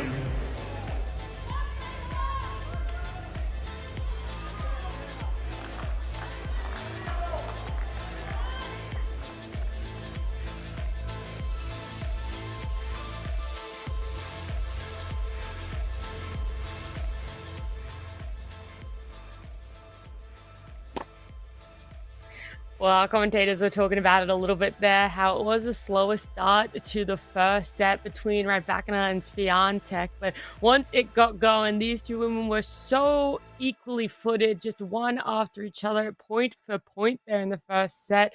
Rybakina ended up getting that one, closing it out 7-5. But in the second set, we thought maybe Swiatek was going to be able to come back with a little bit of fighting spirit. And though she tried, Rybakina was just one up. She knew how hard Swiatek was going to try to come back in set number 2 and just shut it down so early. 6-1 is how she wins that second set, and straight sets for her here, which is just astonishing, because we thought it was going to be, just a closer matchup between the two. The head-to-head going into it was one match win favoring Swiatek, and that's out of 11 matches played up against each other. So Rybakina showing just how much she really has in her for this 2026 season, and of course this Australian Open, as she progresses now to the semi-finals. A straight set win. She does look to either be coming up against Jess Pegula, 6th seed, or Anna Samova, 4th seed there. So that one's going to be an interesting matchup. Who exactly is going to be able to advance to face Rybakina? Well, we're going to find out that answer in not too long, as that is going to be our next matchup on Rod Laver Arena. So we'll be back when that one's ready to take place.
Massive.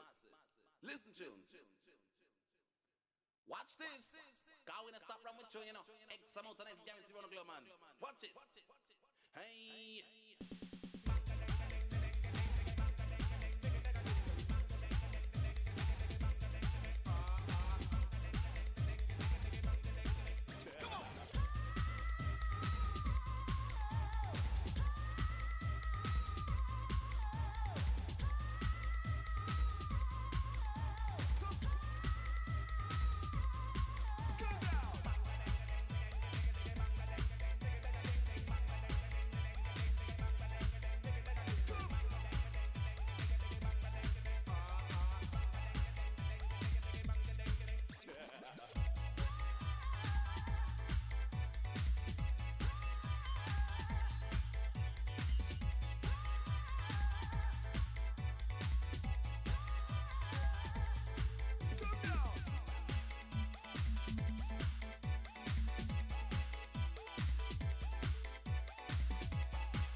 love the rocker, wanna love the rocker. Come follow me again, wanna want the rocker, wanna want the rocker. Wanna want the rocker, wanna love the rocker. Come follow me again, wanna want the rocker, wanna love the rocker.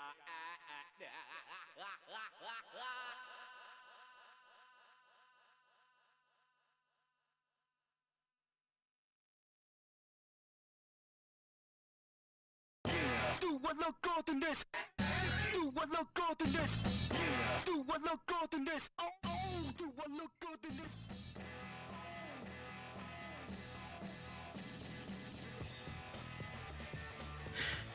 Not much time needed at all to get another match ready over at Rod Laver Arena. These women were sitting in the wings waiting to see who was going to take the victory in our first match. It was Rybakina, and whoever does end up winning this one will have to face her in that semifinals. But you got to focus on what's happening in the here and now, and that is seeing Jessica Pegula, 6th seed, and Amanda Anisimova, 4th seed, walking out onto Rod Laver Arena.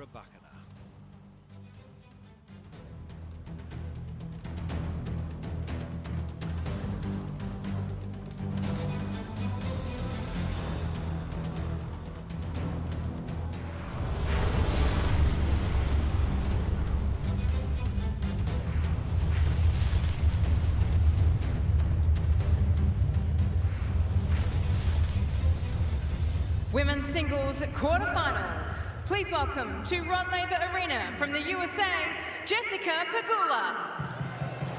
And their opponent from the USA, Amanda Anisimova.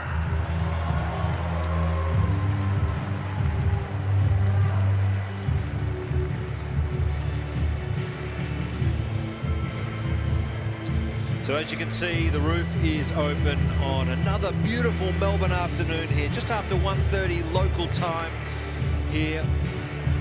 A glorious time. Jess Pegula has played her last few matches here on Rod Laver Arena. She's been first up, but this is just a couple of hours later than what she has usually played here, so she'll be familiar with the conditions.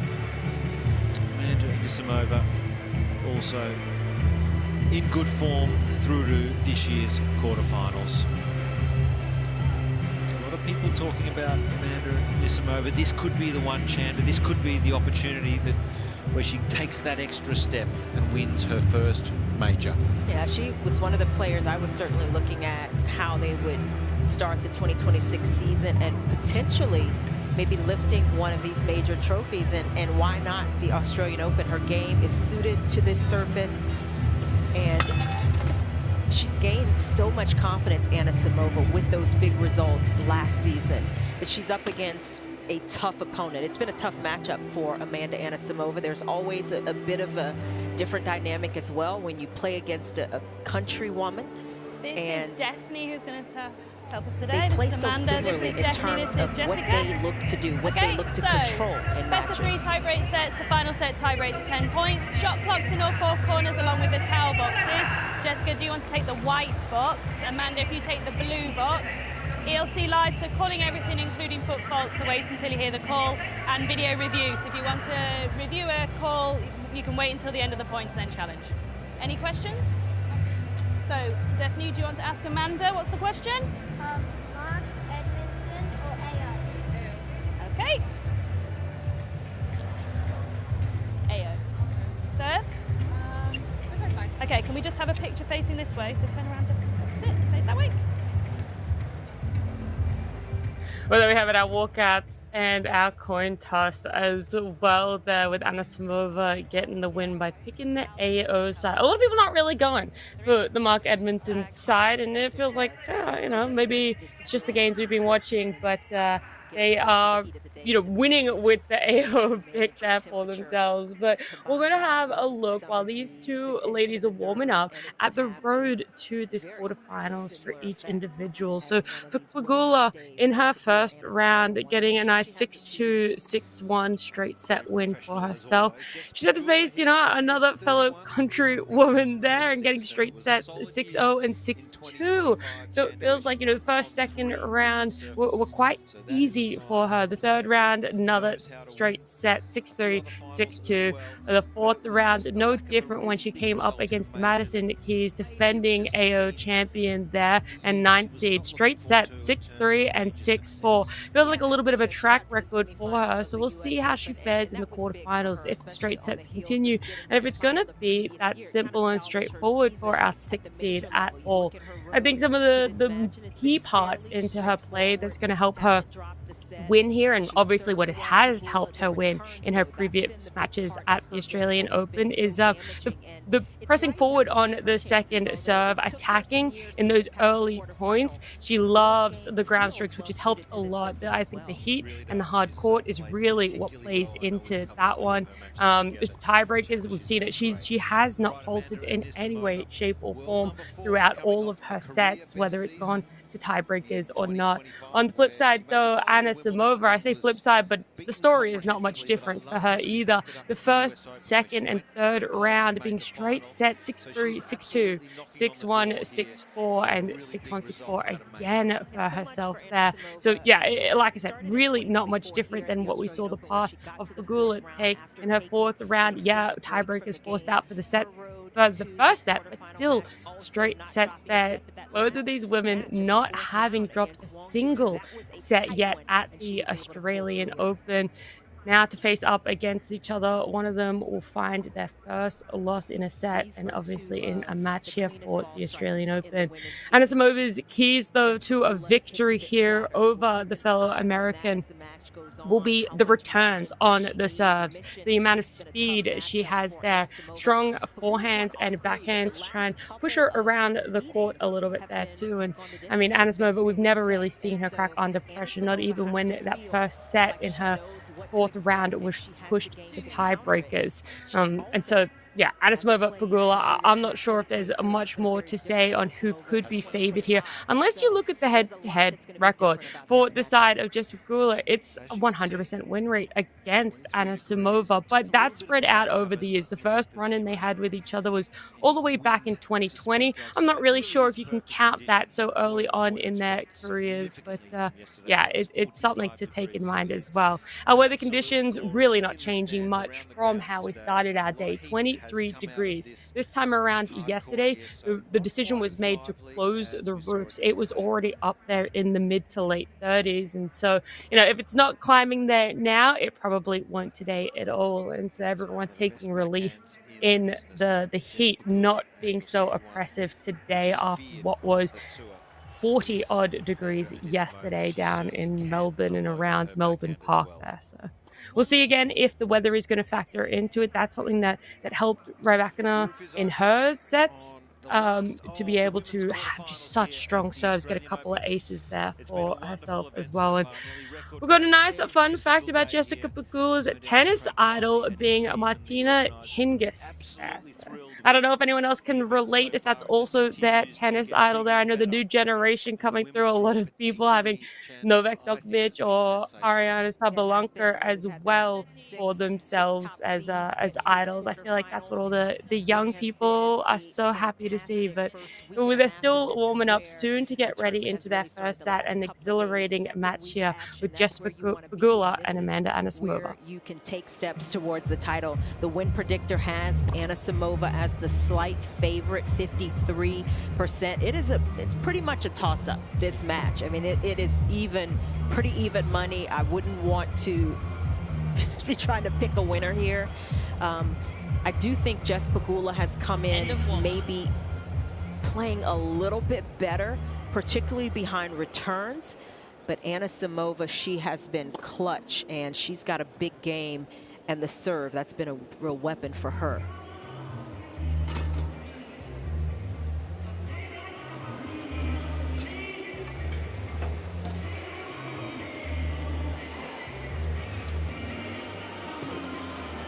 Amanda Anisimova to play a couple of exhibition events here at week 0 leading into the Australian Open.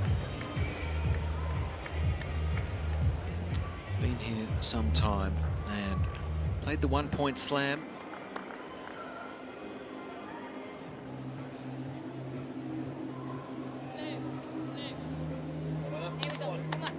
All right, player set here for what promises to be a huge women's quarterfinals match here. It's an all-American affair, and it is Amanda Anisimova to serve. Ready. Play.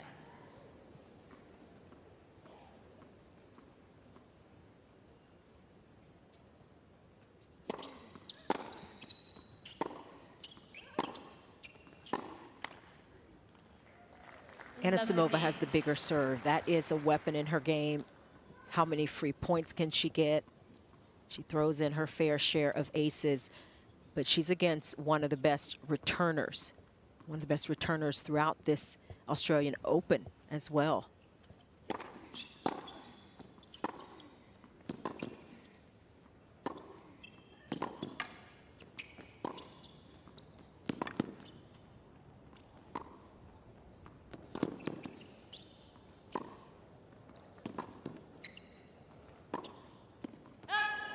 Pegula using the slice early to keep herself in that rally, change the pace and the spin, and that will be an excellent play as this match goes on.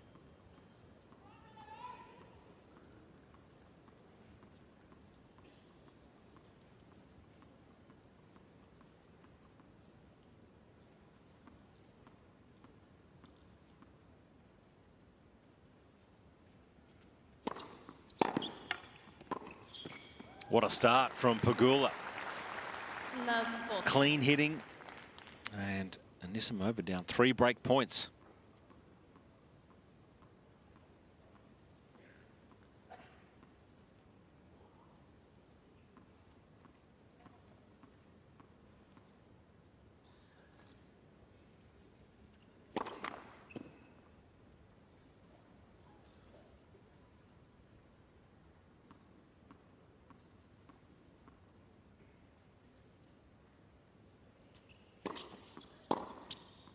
Oh, that's a clean game from Pegula as she strikes early and gets the first break. Got Nicole Pratt joining us courtside. Nicole, what a start from Pegula. Incredible start from Pegula, and you've been talking about throughout the start the return of Pegula, like this last second serve return. That's what she's been doing so well throughout the tournament. If you talk about the 42% win rate off the second serve returns for the draw, Pegula is at 70% win rate when she's returning that second serve. So that's something certainly to keep an eye on. You were talking about how flat Chanda Pegula hits the ball, and on these particular courts, and I've been saying this throughout the tournaments with the players that I've been working with, the lower the ball is hit, the lower you need to get your legs. So I see that as a factor today for Anisimova. She's really going to need to make sure she gets a lot of knee bend and gets down to those low balls hit off the ground strokes of Pegula.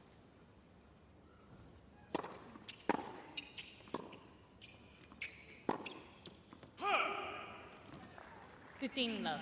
Yeah, Anisimova, about 4 inches or so taller than Pegula. Don't have that calculation in meters, but it just means that her center of gravity a little higher. She's got to get down a little bit more, especially behind some of the average ground strokes from Jess Pegula. Yeah, it's nearly 10 centimeters difference in height. So what a start from Pegula here. Just has played brilliantly all tournament long. Hasn't been rushed.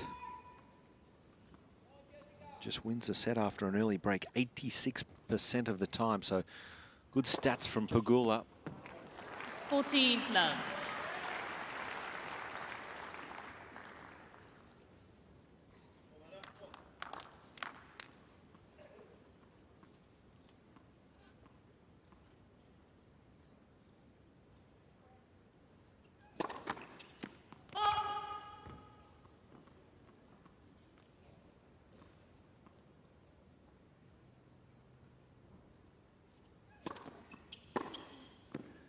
That is excellent. And Anisimova 15. trying to get a little something going. She has got depth and pace off both sides, but it's the Anisimova backhand that is especially devastating. Can go toe-to-toe with anyone on that side.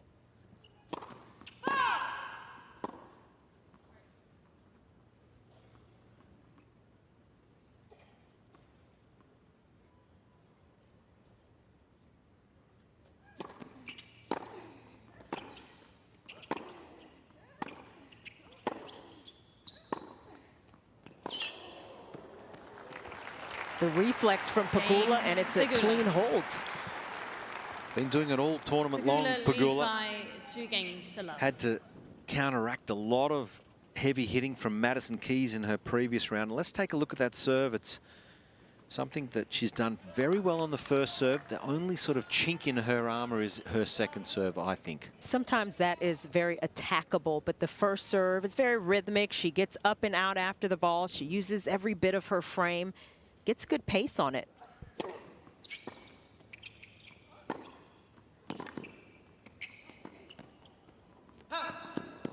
The first serve is a shot Pegula has worked on to make it a little bit bigger, to try to get a few more free points, and she's done that. I mean, she's gone toe-to-toe in terms of serving. Aces and serves unreturned compared to Anisimova. They're pretty even coming into this match.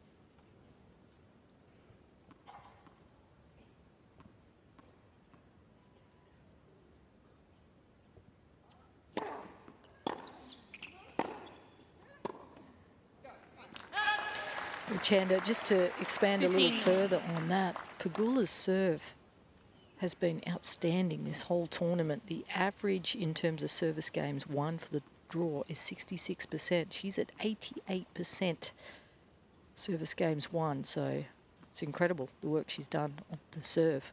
Yeah, only lost 4 service games all tournament. And it's always interesting, you get to this stage, you know, your last 8 players in the draw, obviously, you know, the last spot in the semifinal to be booked here. But all of these players have been playing above average. And then you look at how those areas compare to the other. And when you look at Pegula, her returns, she's done a better job than Anisimova. And on the serve, they've been pretty even. So where does Anisimova go? She's got to serve well here. And so far, just a little bit of a struggle behind her first serve. That's got to adjust. And she can hope for a few misses from Pegula on returns, but you just can't count on enough of those. So it's got to be the first serve of Anisimova. She's got to hit her targets and use that to open up the court for her first ball.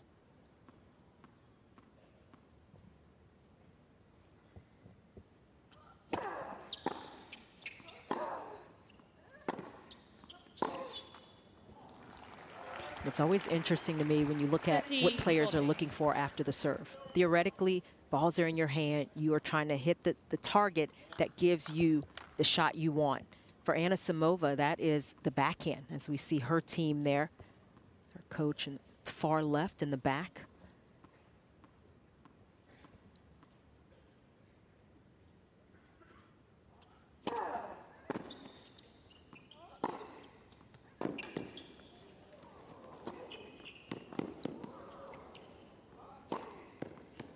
And that's the play, right? The serve, and for Anisimova to get a backhand, something she can attack in the middle of the court. And she is one of the best at hitting down the line.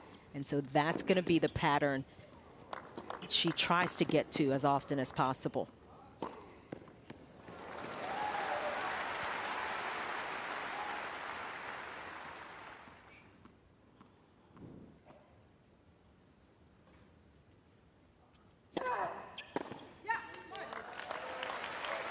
Advantage, Anisimova.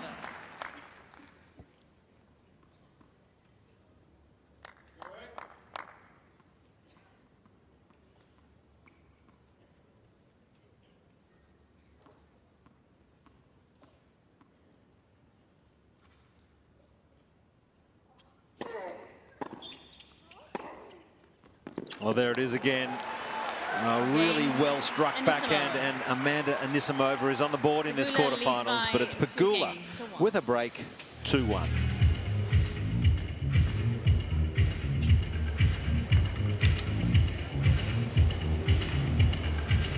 Well, that's got to feel pretty sweet. Just to get on the board, couldn't afford to go down a double break. Yeah, Pegula was threatening, trying to get a bit of insurance in this first set, but Anisimova raising her level and raising the intensity. Sometimes you start a match and maybe you're just not quite at the level you need to be, and your opponent is, and all of a sudden you're working from behind. So Anisimova really elevating just enough to give herself some traction here in this opening set. Yeah, that backhand's a thing of beauty. She will rarely make too many unforced errors. It's technically so sound. Such a strong side. It's actually one of the best shots in women's tennis is Anisimova's backhand.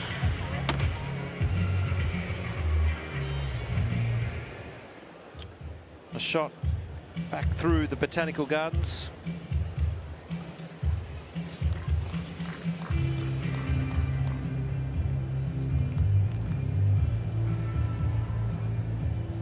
Stay on it. Yep, yep. Mark Merklin, coach of Jess Pegula, shares the role with Mark Knowles. Would be very happy with the start here for Jess Pegula. She's up a break, 2-1 first set.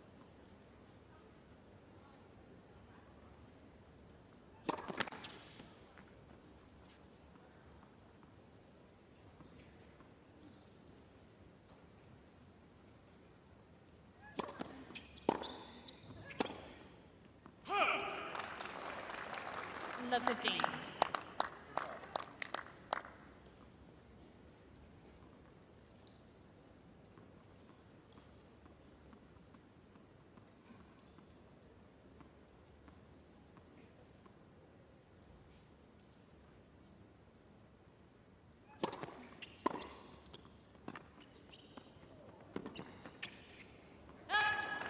It's a smart play for Pegula to mix in, where Anisimova has to guard against the pace and depth from Pegula's racket. It's difficult to cover the drop shot along with it.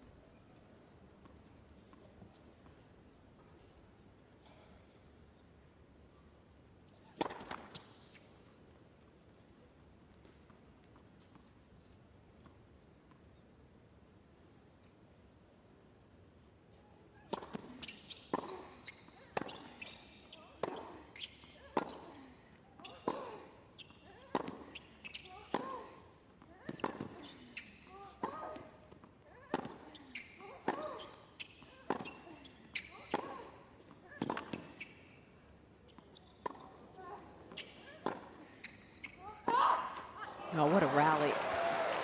The pace, the depth, and some of those balls were just skirting the net.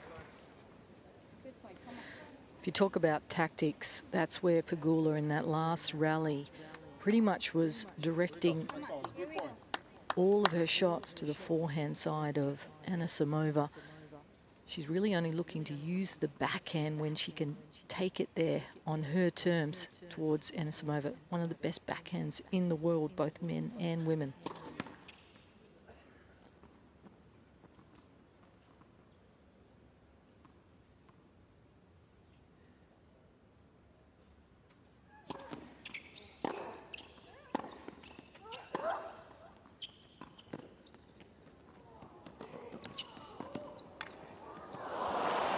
Well, this has been a real feature of the Pegula game this year's championships. Anticipate correctly, yeah? The drop shot. You can also play the middle. Here we go, on the short line. Well, you're there. Your legs are fine. Here we go. Now Rick Fleeshauer's just giving Anisimova a couple of extra thoughts in the middle of some of these rallies. Maybe not giving Pegula as much of an angle going up the middle. That's just too good. Can't defend against that. And what a start, red hot from Jess Pegula.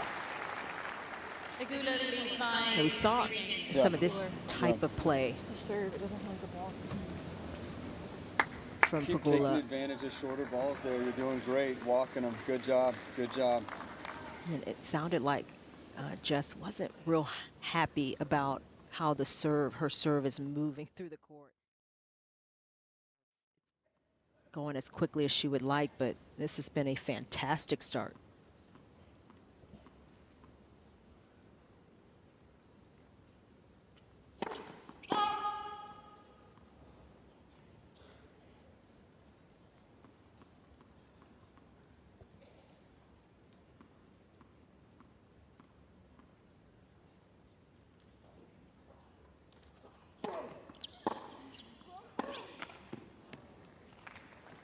Love 15.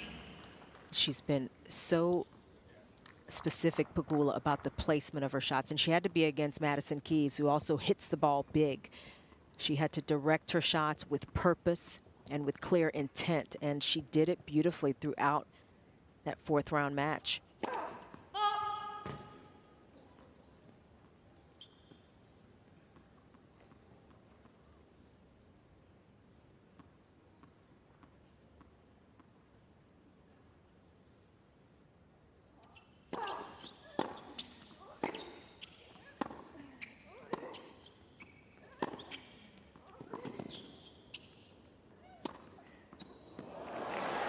Well, that was incredibly difficult because Pegula's looking directly into the sun. You see Stan Smith in the stands watching Keep on. being aggressive like that, Jess. Great work. Make her pay on seconds. Good job.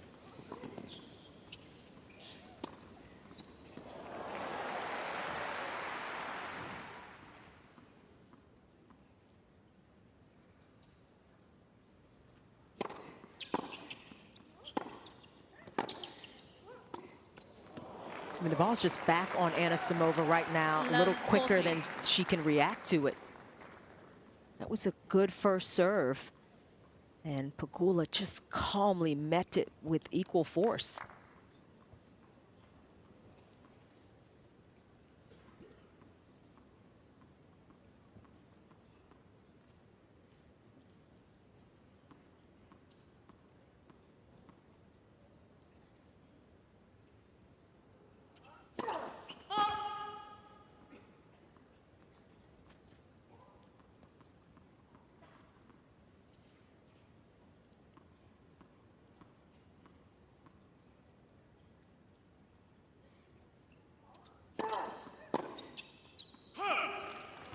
But this is where Anisimova has got to stay the course. She's just got to dig in 1 point at a time. Try to hang in this service game.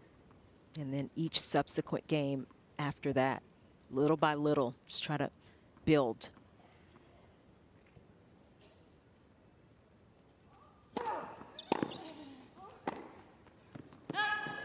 That's it. That's the double break for Jess Pegula. It has been the perfect start. 4-1 first set.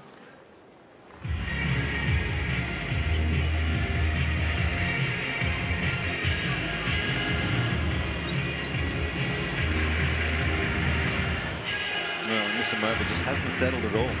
She looks a little anxious. Been a bit of dialogue backwards and forwards with her team, and it's just due to the great play of Jess Pegula.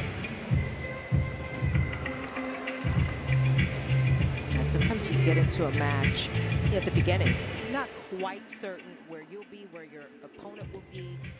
You have your different cues that's part of your routine to work your way into matches or how you want to start a match. But I don't know that Anisimova would have quite expected Pegula to play with a break, 2-1.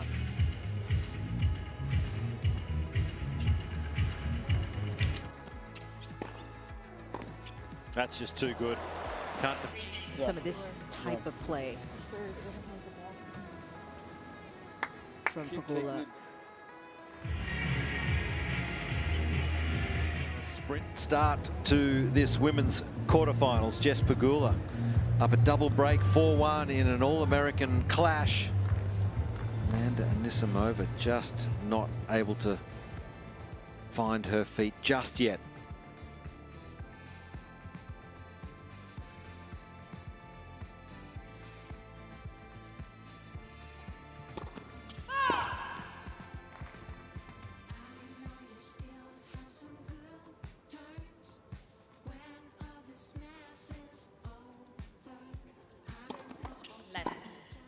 Second serve.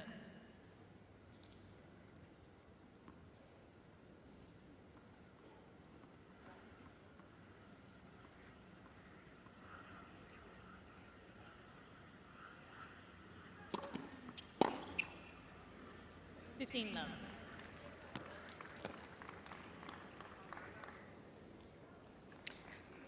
Well, I couldn't agree more. It's been the perfect start for Pegula, and Anisimova's frustrated because she hasn't had time to set up. Pegula has been hitting the ball with good speed.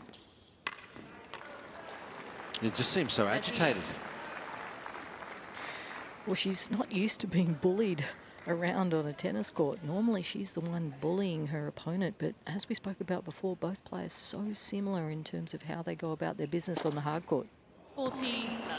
And she could not have expected Jess Pegula to be serving like this. I mean, hasn't lost a point behind the first serve, only a couple of points lost behind the second, and it's another clean game.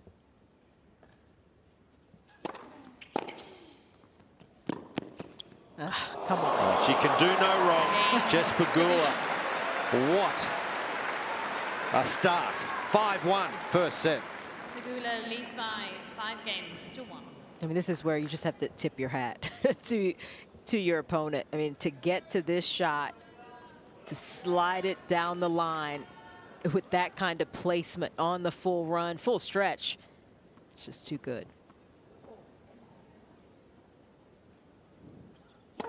Ball.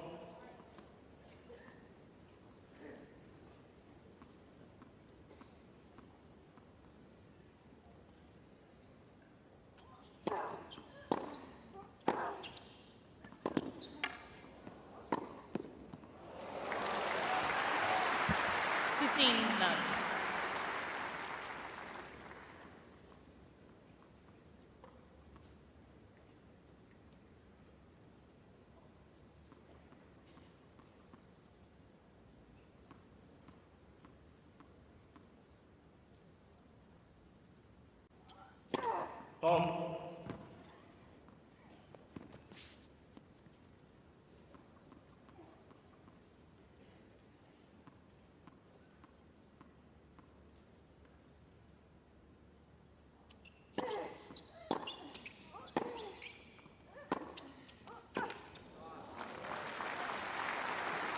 15.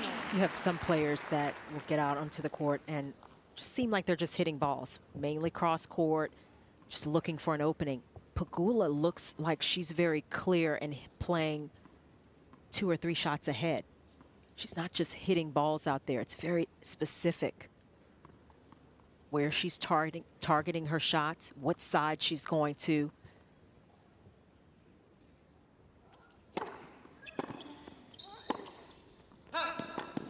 You know, obviously on returns, you're trying to make a lot of returns, so she's hitting a lot of those down the middle, and then she's immediately looking to open up the court.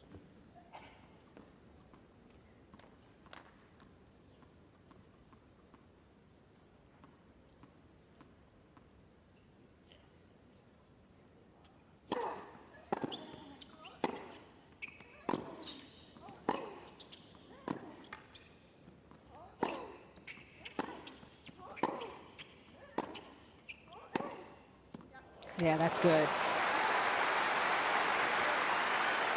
Anisimova just a little quicker behind the ball, able to get her more of her body weight behind the shots. And so she could keep just a bit more depth in order to get ahead in this rally.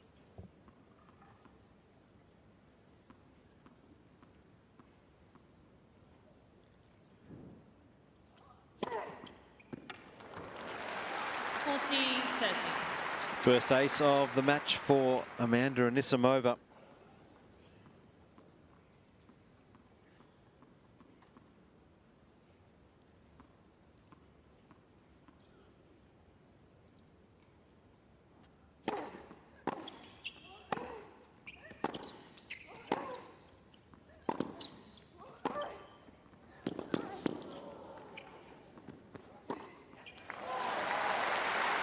It's another hold of serve, but she's down a double break. Anisimova, it's Pegula with the chance to serve it out. Leads 5-2 first set.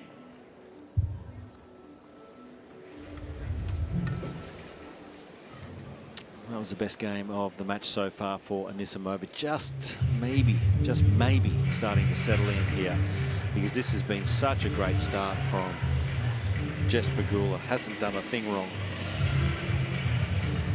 Beauty of the scoring system is that whether you lose the first set or not, it starts fresh in the second if your mindset is right, and that's part of what Anisimova has to be thinking. First set is not over, so she can continue to pick away, try to see if she can get some openings on Pegula's serve that would hold her in good stead through the rest of the match. But this match is far from over if Anisimova can continue to hold serve the way she's just done. Time.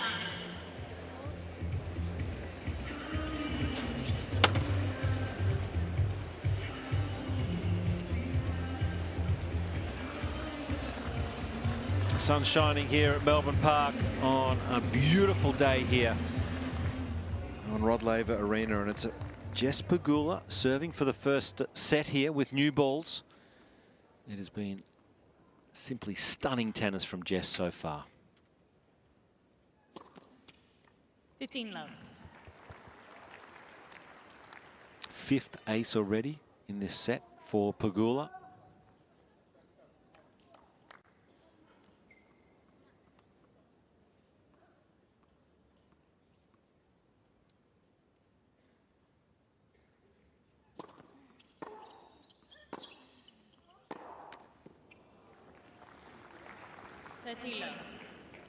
It's been so dominant. Just lost 2 points on serve all set here, Pegula.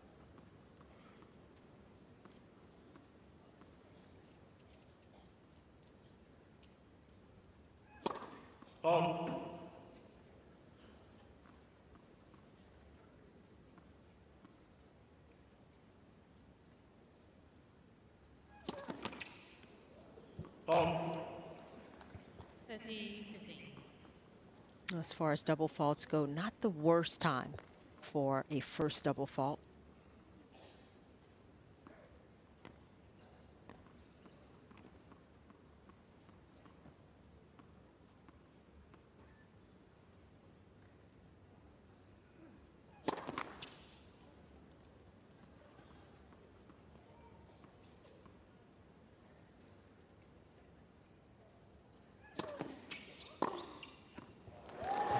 That's the opening Anisimova would have been looking for. After the double fault, a second serve, and it was to her wheelhouse.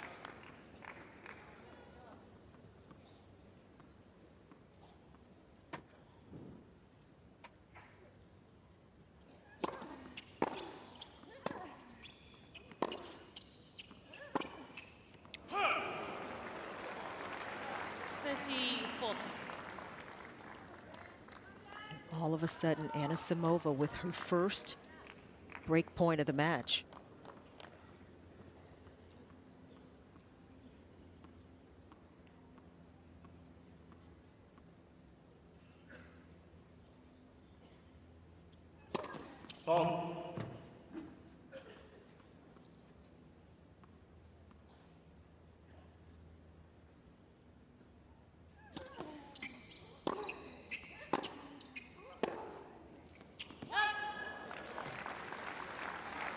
That's a little bit of bad luck.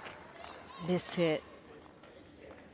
You can understand a little bit of tension. These opportunities have not been frequent for Anisimova, but she's got to stay calm here and try to generate another.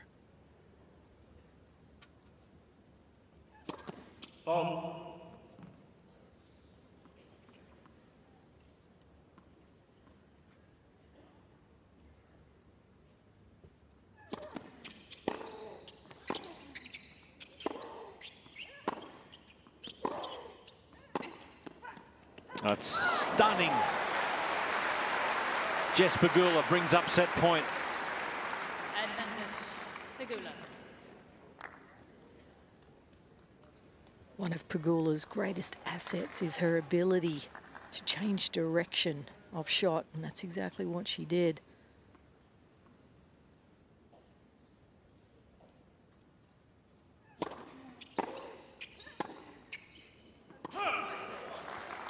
Freddie, are you noticing that Anisimova at least is starting to hit the ball clean now? It's coming off the middle.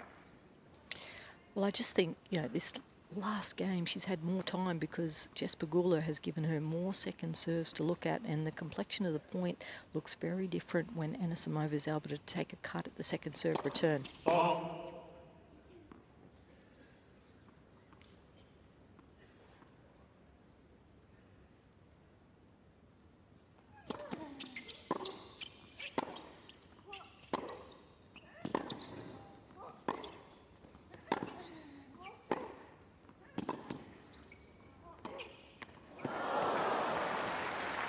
This slice backhand of Pegula's has been so good all tournament long. It's an underrated shot because you think so much about her ground strokes, the top spin, the depth, but the slice gets her out of a lot of trouble. She started the match using it, and it comes up big once again.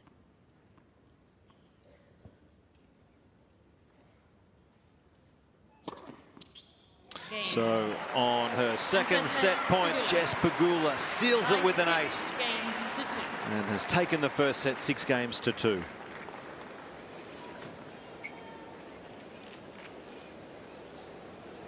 Well, it's pretty much the perfect set, really, for Jess Pegula. Has not put a foot wrong today. She's come out of the gates. It's been really clean from the very first ball.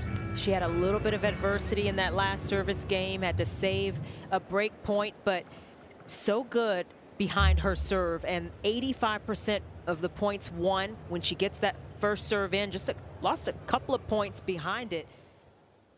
It isn't just how many first serve point percentage she's winning here. The fact that she's doing it with 6 aces in the first set. So many winners, next to no unforced errors. You really do wonder, is there a way to break Jessica Pegula? Is there a step she can take wrong here in a second set? I mean, we talked about it, the head-to-head between these two does heavily favor Jess Pegula when it comes to competitive matches, but that's been expanded over, you know, many years. The first time being in 2020, the most recent being in 2024. So, you know, after a little bit of time, we were wondering, is Anisimova going to finally be able to figure out her game? But in this first set, it's not showing by any means. The way she's gone about it.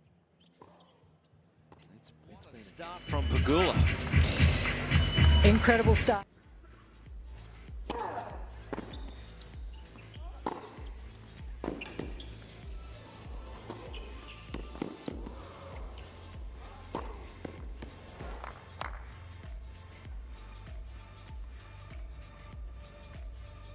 With a break, 2-1.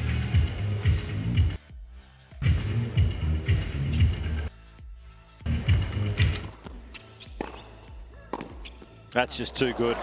Can't some of this type of play from Pegula.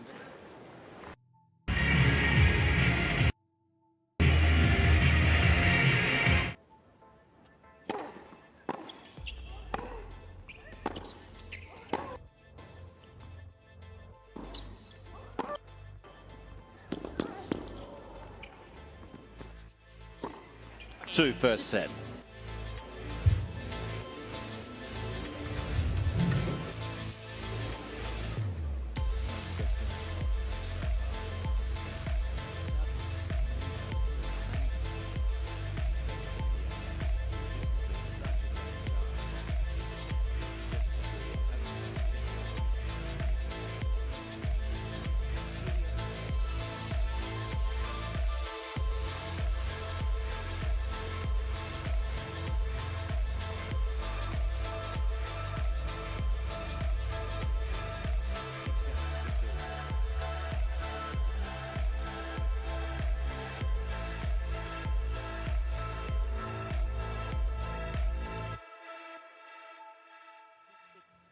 It's going to be a battle still. The match is nowhere near over. It's going to be up and down.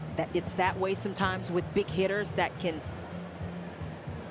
turn matches with one swing. And so for Pegula just to have that expectation here at the start of the second set, that is huge as well.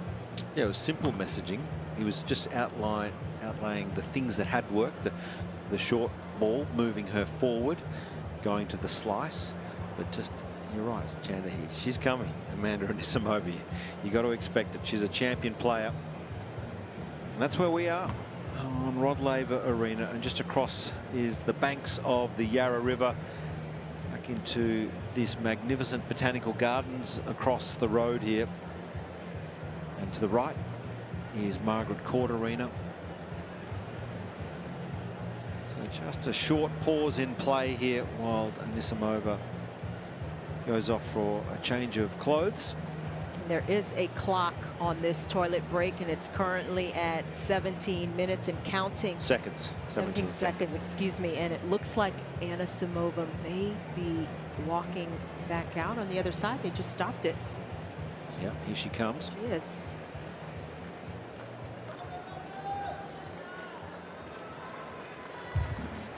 Yeah, 17 minutes would be a lot. Yeah. It's not that hot today. We don't need the 10-minute. Well, I get the feeling, Chandler, this is a really important next sort of 4 or 5 minutes coming up in the context of this match. She has to come out and start well. Yeah. Lots of energy, positivity, and she's going to have to start really well with her own serve. Take care of business. Second set. Anisimova.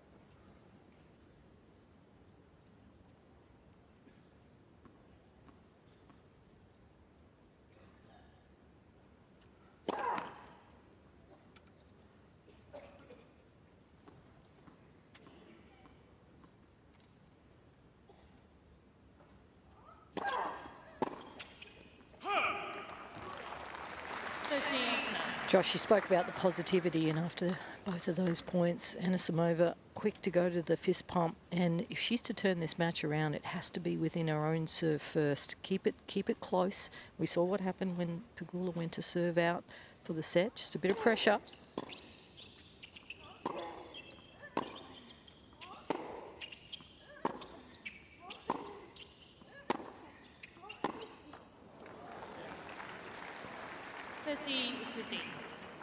Anisimova is clearly trying to take control of these points.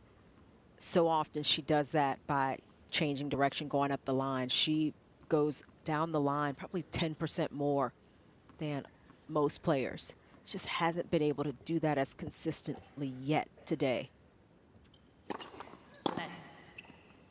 It's been a combination of how well Pegula's moved the ball, and then at times Pegula's gone up the middle if she didn't have anything that she could really do anything with.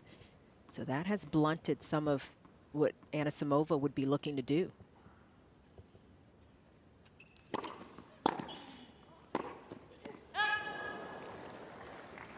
Just like that shot, a little more down the middle, so Anisimova had to kind of create the angle, and it's a more difficult shot from that position than if she was true down the line, a little further over.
Gets out of jail, and that is a great reaction.